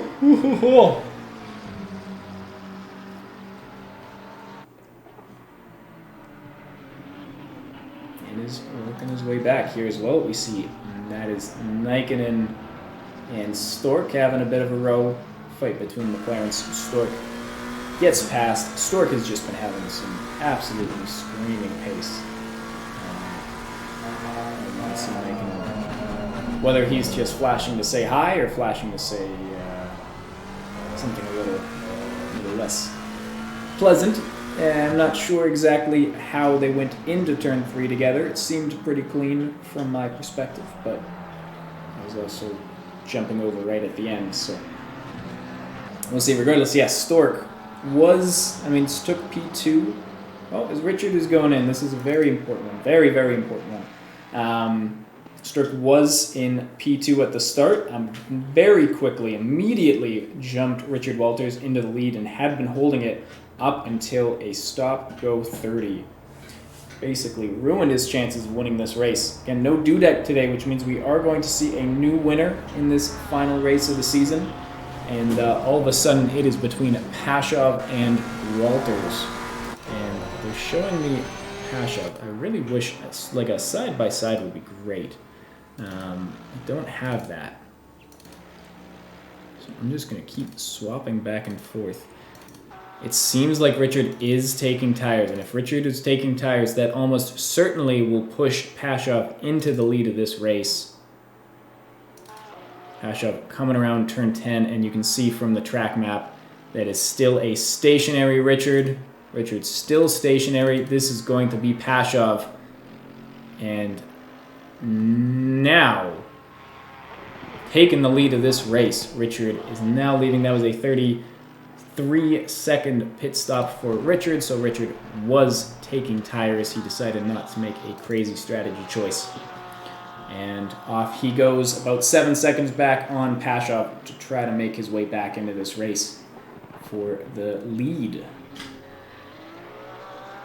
Again, Kurt Peters is one driver we should be keeping an eye out for the rest of this race because he decided not to take tires.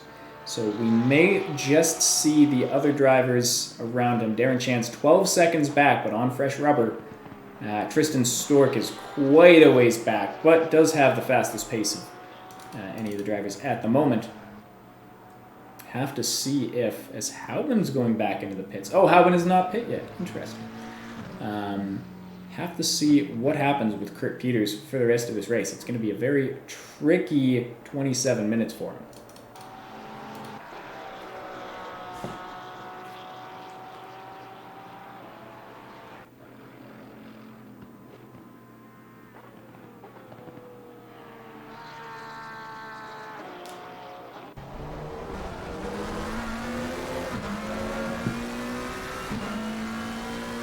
I'm getting past Nikinen. Oh, getting past his few. Plenty to talk about there for a change. Here, unfortunately, jumping back into this little race of no man's land. No one really close enough to be challenging anyone else. You can see the auto play is putting us on Nikinen because he's 3 seconds back on Stork, which is our smallest gap at the moment. Not a lot of fighting in that gap, unfortunately. Will probably continue to grow as Stork drives off with fresh tires and the pace that he has. We do have Macy 5 seconds behind Richard. And Mason's been doing low 29s. We'll have to see what Richard is able to do here on fresh rubber. Rosen Pashov doing low 29s. Darren Shan doing mid 29s. Very nice pace for him, and actually very important pace for him, as that means if he's able to keep that up while Kurt's tires continue to deteriorate, it might mean we have a fight between Darren and Kurt for P4 as the race continues. And you may be shocked to hear low 29 for Tristan Stork on his first lap out after the tire change. No, not his first lap out after the tire change. Markkinen deciding he's too good for the apex. Takes to the outside. And we'll see if he's... Oh, that's turn 3. Ooh, oh, I'm very sorry. Oh. Apologize for how unprofessional this stream is. It's really, we put all of this money in to get good commentators for Bez Racing Team, and then I'm what comes out of that. So they're paying me like $5,000 a race, and yet I'm here yawning and don't even have. I think I have all the liveries this time, so that's good. That's worth the money now, but otherwise. See Markkinen dipping his toes in there, getting his hands in the cookie jar. Doesn't get caught, but certainly doesn't get a cookie.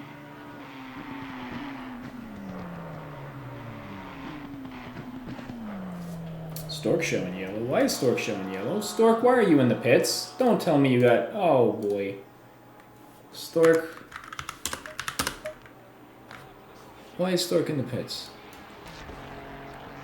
Stork has no reason to be in the pits. Stork has decided to go to the pits. Maybe he's just feeling like his race is the pits at the moment, which, it's certainly very unfortunate what happened with the stop-go 30. That's going to be playing in his mind for the rest of the race, and maybe for the rest of the night. It is still just Rec League sim racing, but it doesn't mean nothing. We do this for fun, but it's always nice to be playing at your best.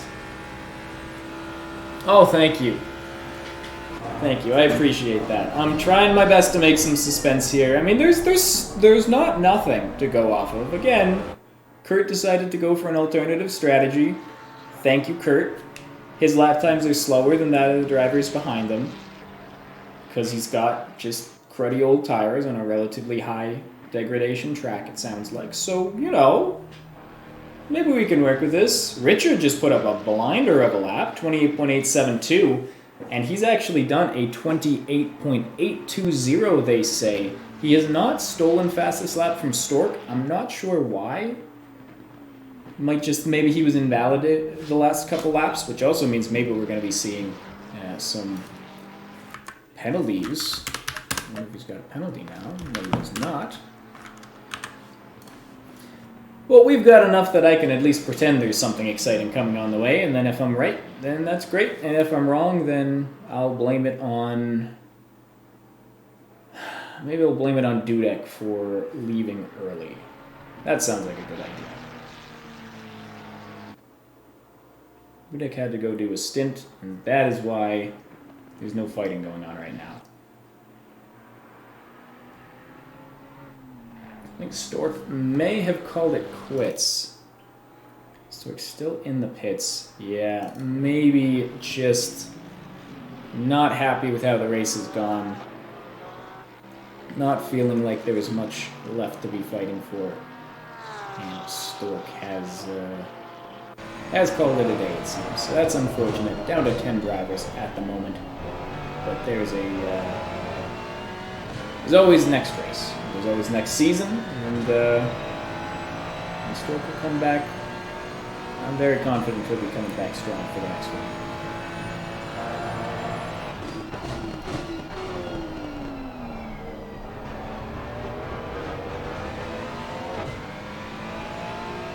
Hey Stork, yeah, that is unfortunate but fair.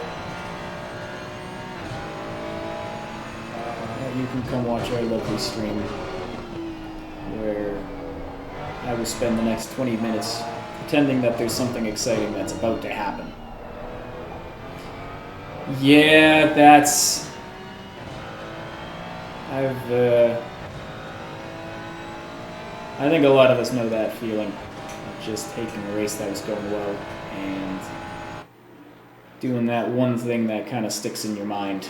So, sorry to see that for you today.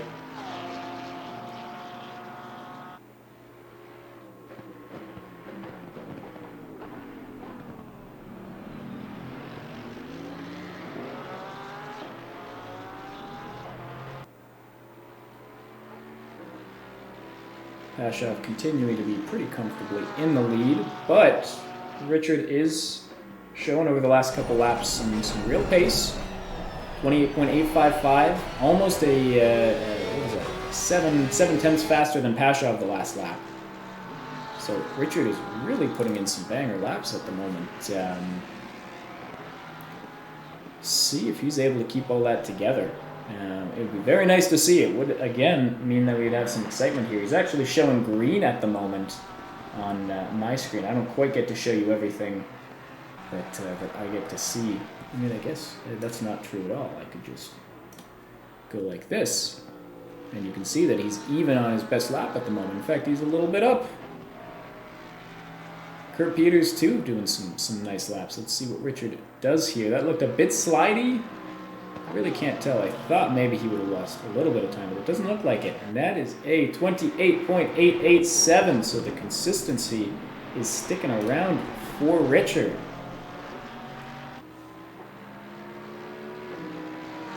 Pashov, 29.7 last lap. We've seen much faster times from him in the past. Maybe he accidentally overfueled. Maybe, I really hope this isn't the case, Richard is underfueled. Hard to say, but I'm sure that'll all become clear in the next 18 minutes or so. Richard does have fresher tires. He waited a little bit longer to pit, and if the degradation is as high as we're thinking, that'll make a difference.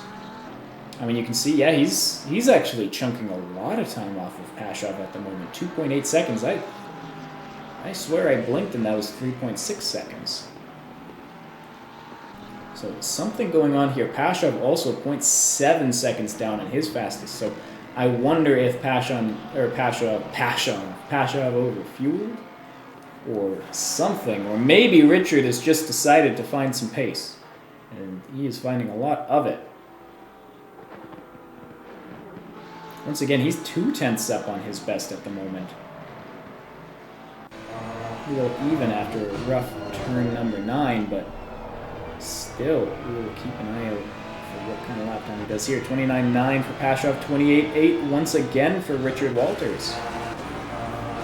So this is becoming a fight so quickly. I'm not even quite sure I know why, but I'm happy it's happening.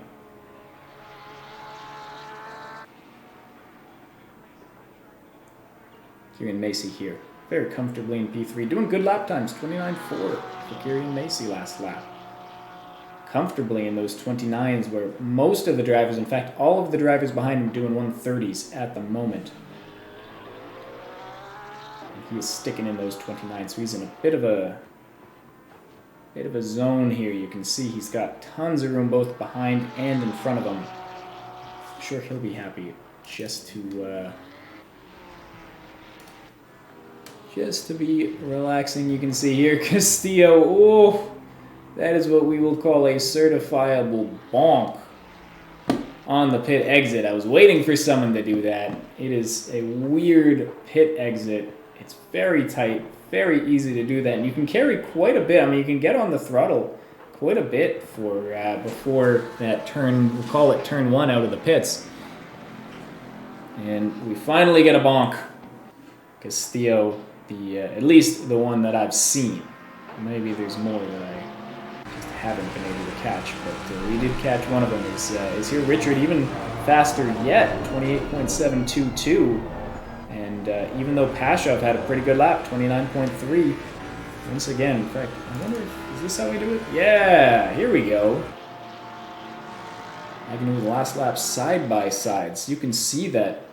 Yeah, sector 1, Richard is just flying compared to Pashov. Pashov maybe having trouble getting on the throttle turn 1, maybe not getting the grip that he wants to out of that corner.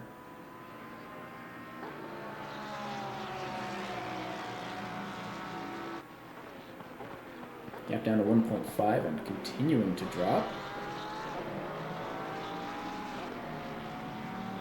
Everything I hear about the Ford is that it's a pretty fast car. And Richard seems to be driving it quite well.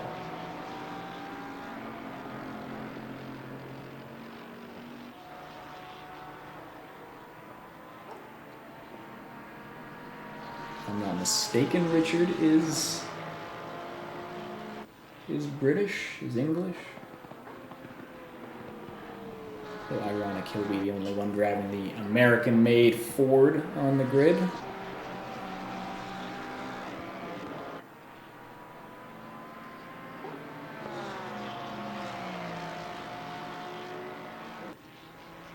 It's interesting, just maybe 2 seasons ago, we were just filled with Astons, tons of Astons on the grid. Steven was one of those Astons before he and I shifted over to commentating.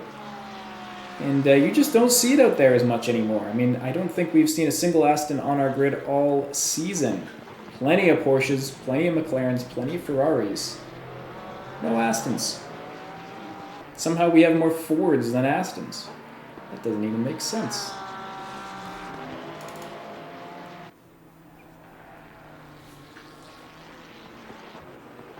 And it does make sense, because that's what's happening, and Ford is now in the game. But again, I just have to say things. And you all, well, you don't really have to listen to them, but you're here listening to them. I appreciate that. Uh, 13.5 minutes left here. And Richard is, I think I would say, Richard is taking turn 1 better than Nikkonen just did. Most drivers, I think, are Nikkonen. Maybe fix that up for the next lap. Just checking to see if there's any penalties, and there absolutely are not.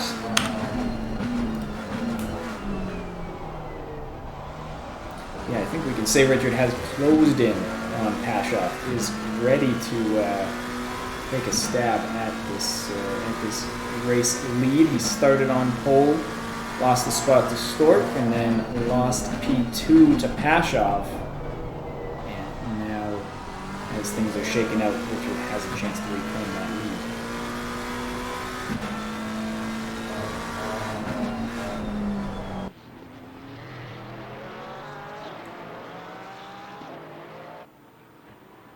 Darren Shan as well, someone we can mention, because he is, he went into the pits. I wonder if I missed a pit stop for him. He did have a drive-through, so he must have had a drive-through for track limits that I just missed. But that is a drive-through for Darren, and he is now coming out just behind Nikkonen. I'm not sure which of those two drivers has more pace, but 3.6 second gap gives us an opportunity to maybe see some more fighting, not just between Richard and Pashov. That was a clean turn 1 there for Nikkonen. Gonna need to see some clean driving for Darren too if he wants to have a shot. You can see he's just behind. They're both on the same straight. Only 3.6 seconds, not that many seconds. But Nikkonen maybe seems to understand the danger and is putting together a nice smooth lap here.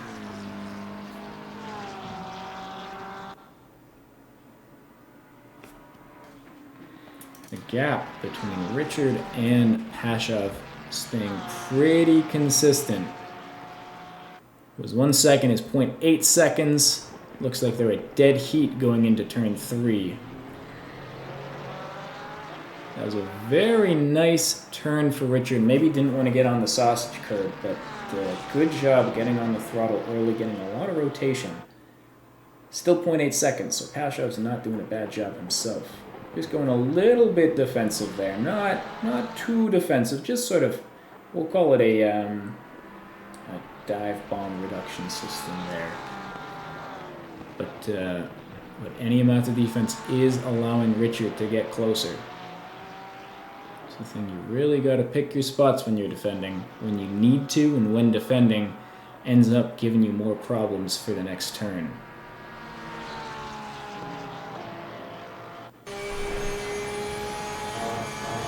Prevo seems to have an issue. Oh, Prevo did not have any issues. Prevo simply getting out of the way.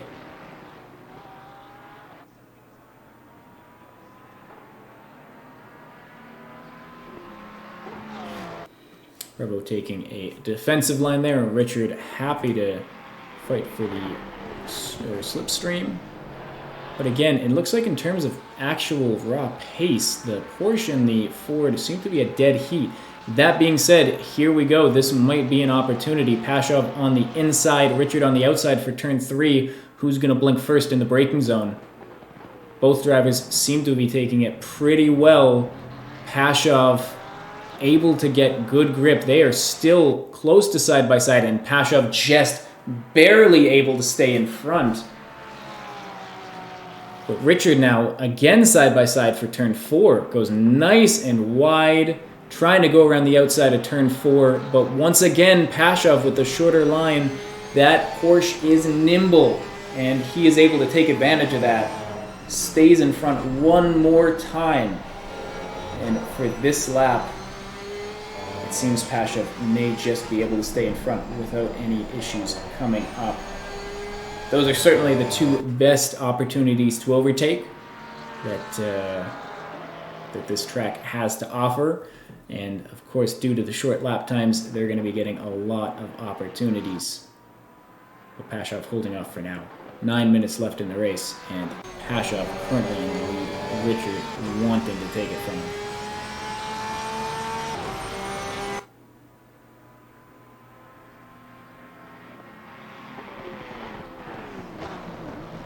Turn 1, absolutely critical here. You need a good exit. You cannot afford to defend into that turn, and it looks like here Richard has gotten a better exit one more time. We've got the two drivers going into it, into the braking zone. Once again, it looks like Pashov is able to get the better of him, but of course Richard trying for the switchback gets a little squirrely, and that does mean Pashov will be surviving for another turn. But again, turn 4 is once again the other best spot to be making an overtake.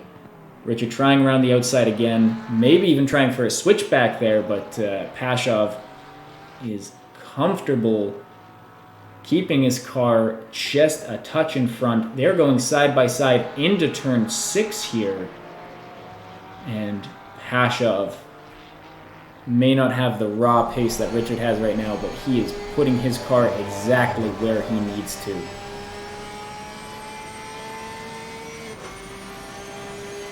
Richard being patient, not trying to do more or not trying to ask more out of the car than the car can give.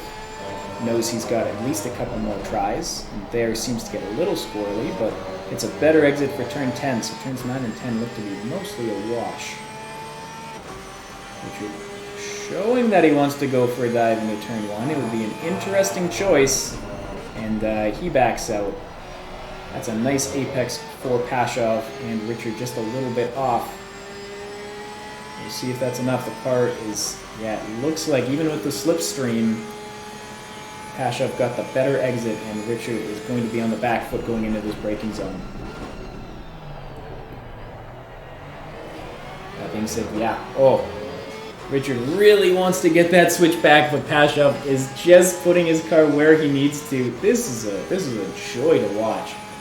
A pretty slow race is turning out to have a fantastic ending here, as we see Richard trying a new strategy here, trying for the switchback, and it seems like that worked a little bit better than trying to go around the outside. But again, it does mean he has to be on the outside for turn 6, and turn 6 is not really a turn that allows for two drivers to go through. That being said, here it looks like, yeah, turn 7, also not a turn you really want to be going side by side. Richard thinks better of it. but might be able to do something. He is just right on the back of Pashov. I don't even have time to keep up with what's happening. Having to defend into turn 9 is a new situation. Pashov handling it well. Turn 10 looking pretty good as well. Richard maybe losing a 10th in there. I mean, of course, you have to deal with the dirty air going through turns, every turn at the moment. And that is not easy to deal with if you want to get a better exit. That looked different, though. That looked like Richard might have gotten a much better exit. This might be the moment. I think that is the best opportunity Richard might have here. He has pace. I mean, it looks, as much as I say that, it's a very similar situation. Pashov just comfortably going into that braking zone. Let me get the front splitter of Richard Walters here. We'll see what strategy he goes for in turn 4. Once again, thinking about going around the outside, but doesn't think he has it in him to do it, and actually backs off basically mid-turn. 5 minutes left, and this fight is not going anywhere.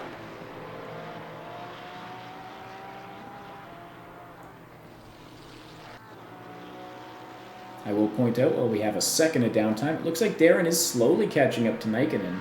Might have a fight for P5. Not going to be a lot of time to look at it, but certainly something to be keeping in mind. As well, Macy also on is a silver driver, on for a podium finish here today, if everything stays as it is. So very, very nice race. I know Darren was worried about his pace today, and you can now see why.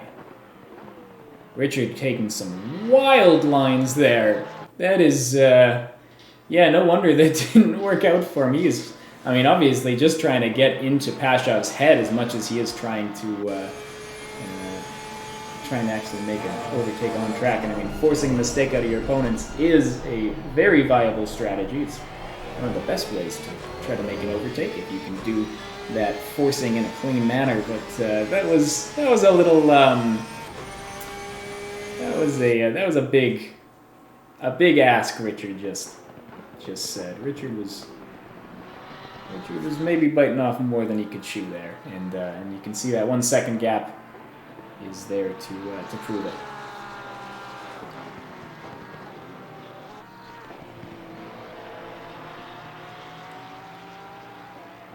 Three minutes left, and once again, this is the last race of the season, and the only race where we will not be seeing Dudek as the overall victor, which does mean this is the only opportunity these two drivers will have for an overall race victory for the season.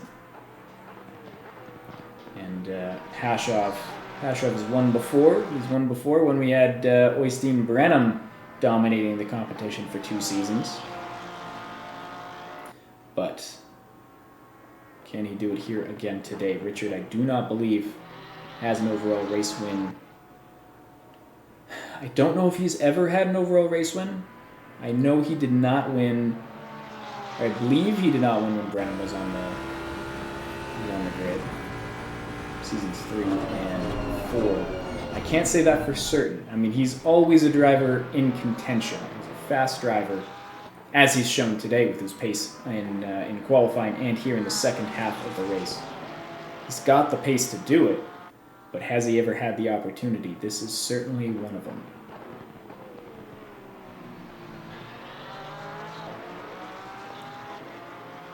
Gap has shortened a little bit, or lengthened a little bit, 0.8 seconds, not close enough to really be attacking. Richard maybe waiting to see if he can find the right moment to strike. Certainly close enough to say that any mistake from Pashov will be a crucial one. Looks like Darren having a spin. I don't know what is happening to Darren. I hope he's not out of fuel. Darren seems to have had some kind of incident. So he will not be fighting with Nikkonen for a P5 anymore. That was a really good exit for Richard, and maybe not the best for Pashov. Pashov having to defend. This is the final lap of the race, and they are side by side into turn 1. You do not want to be going side by side into turn 1. Richard going for a switchback, but gets a little squirrely on the exit, and that means that Pashov is going to stay in front at least for this straight, and that is crucial. That is not what you want if you are Richard Walters, because that mistake means he's not going to be able to attack into turn 3, the best, arguably, braking zone. But Prevost makes a mistake. Prevost makes a mistake, which is going to allow Richard right back into this fight. It's a half-second gap, but Richard is gaining just a little bit. And again, this is basically the last major overtaking opportunity he has. We are going to go to the helicam. Richard is once again trying to switch back. He is looking good on that exit. They are side by side going into turn 4. Give us the helicam. What are you doing, ACC TV? Pashov staying in front, staying on the apex enough that Richard cannot get past. And 0.6 second gap. Richard into the wall. Richard loses it. He gets too close to the sun like Icarus. And that does mean Pashov is able to hold on. A brilliant defensive effort from him in the last 10 minutes of this race. Richard is not going to be able to do it, and Pashov is our race winner. There's a turn left, and Walters is still in P2.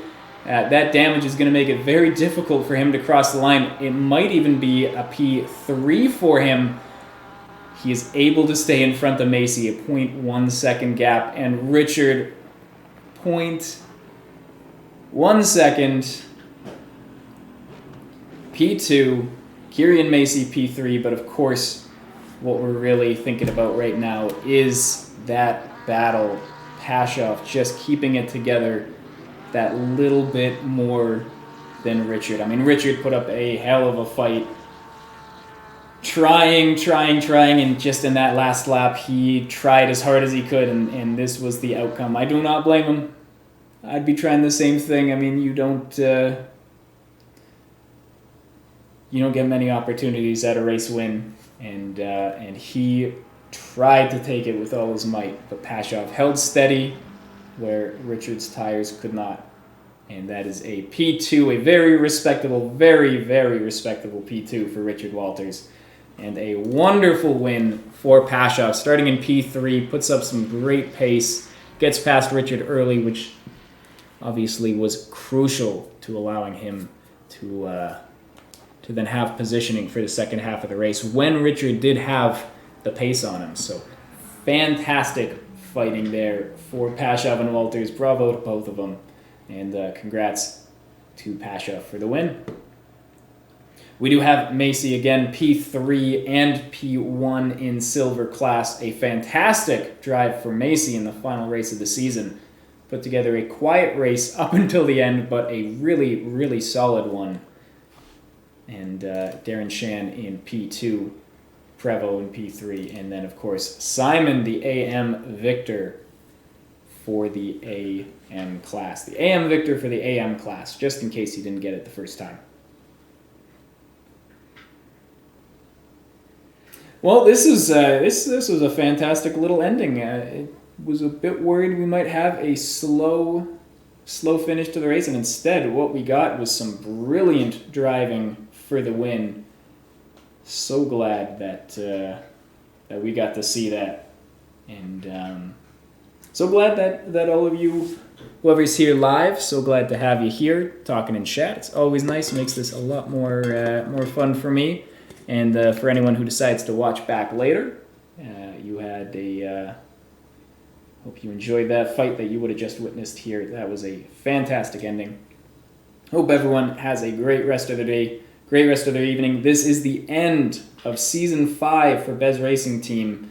We do not have an official schedule for Season 6 yet, but we do have an endurance race next season. So here you go. Why does that say the Red Bull Ring? What are you... Oh, okay. Well, this part clearly didn't save. Let's just get rid of that. I gotta see what day it is. June 15th. There you go. Catch us on June 15th for an endurance race at Spa. That'll be an exciting one. I do not believe I will be there for that one, so it should be Steven holding down the fort. And yeah, we'll have to see how our drivers do with a little break before Season 6. Oh, well, thank you for the kind words. Again, it's always, I mean, I know Steven feels the same, but this is, I mean, we do this for the viewers, right? Like, it's a ton of fun to sit here and chat, and, you know, always makes it more fun when we have people watching. So really appreciate everyone sticking around. Thank you for watching. Hope you had some fun, and I will see you in about a month's time. Steven will see you in a couple weeks' time, and Bez Racing Team will see you all at Spa June 15th for the second race, really the first race of our endurance series, as the first was postponed. So catch us then, and hope you all have a great rest of your day.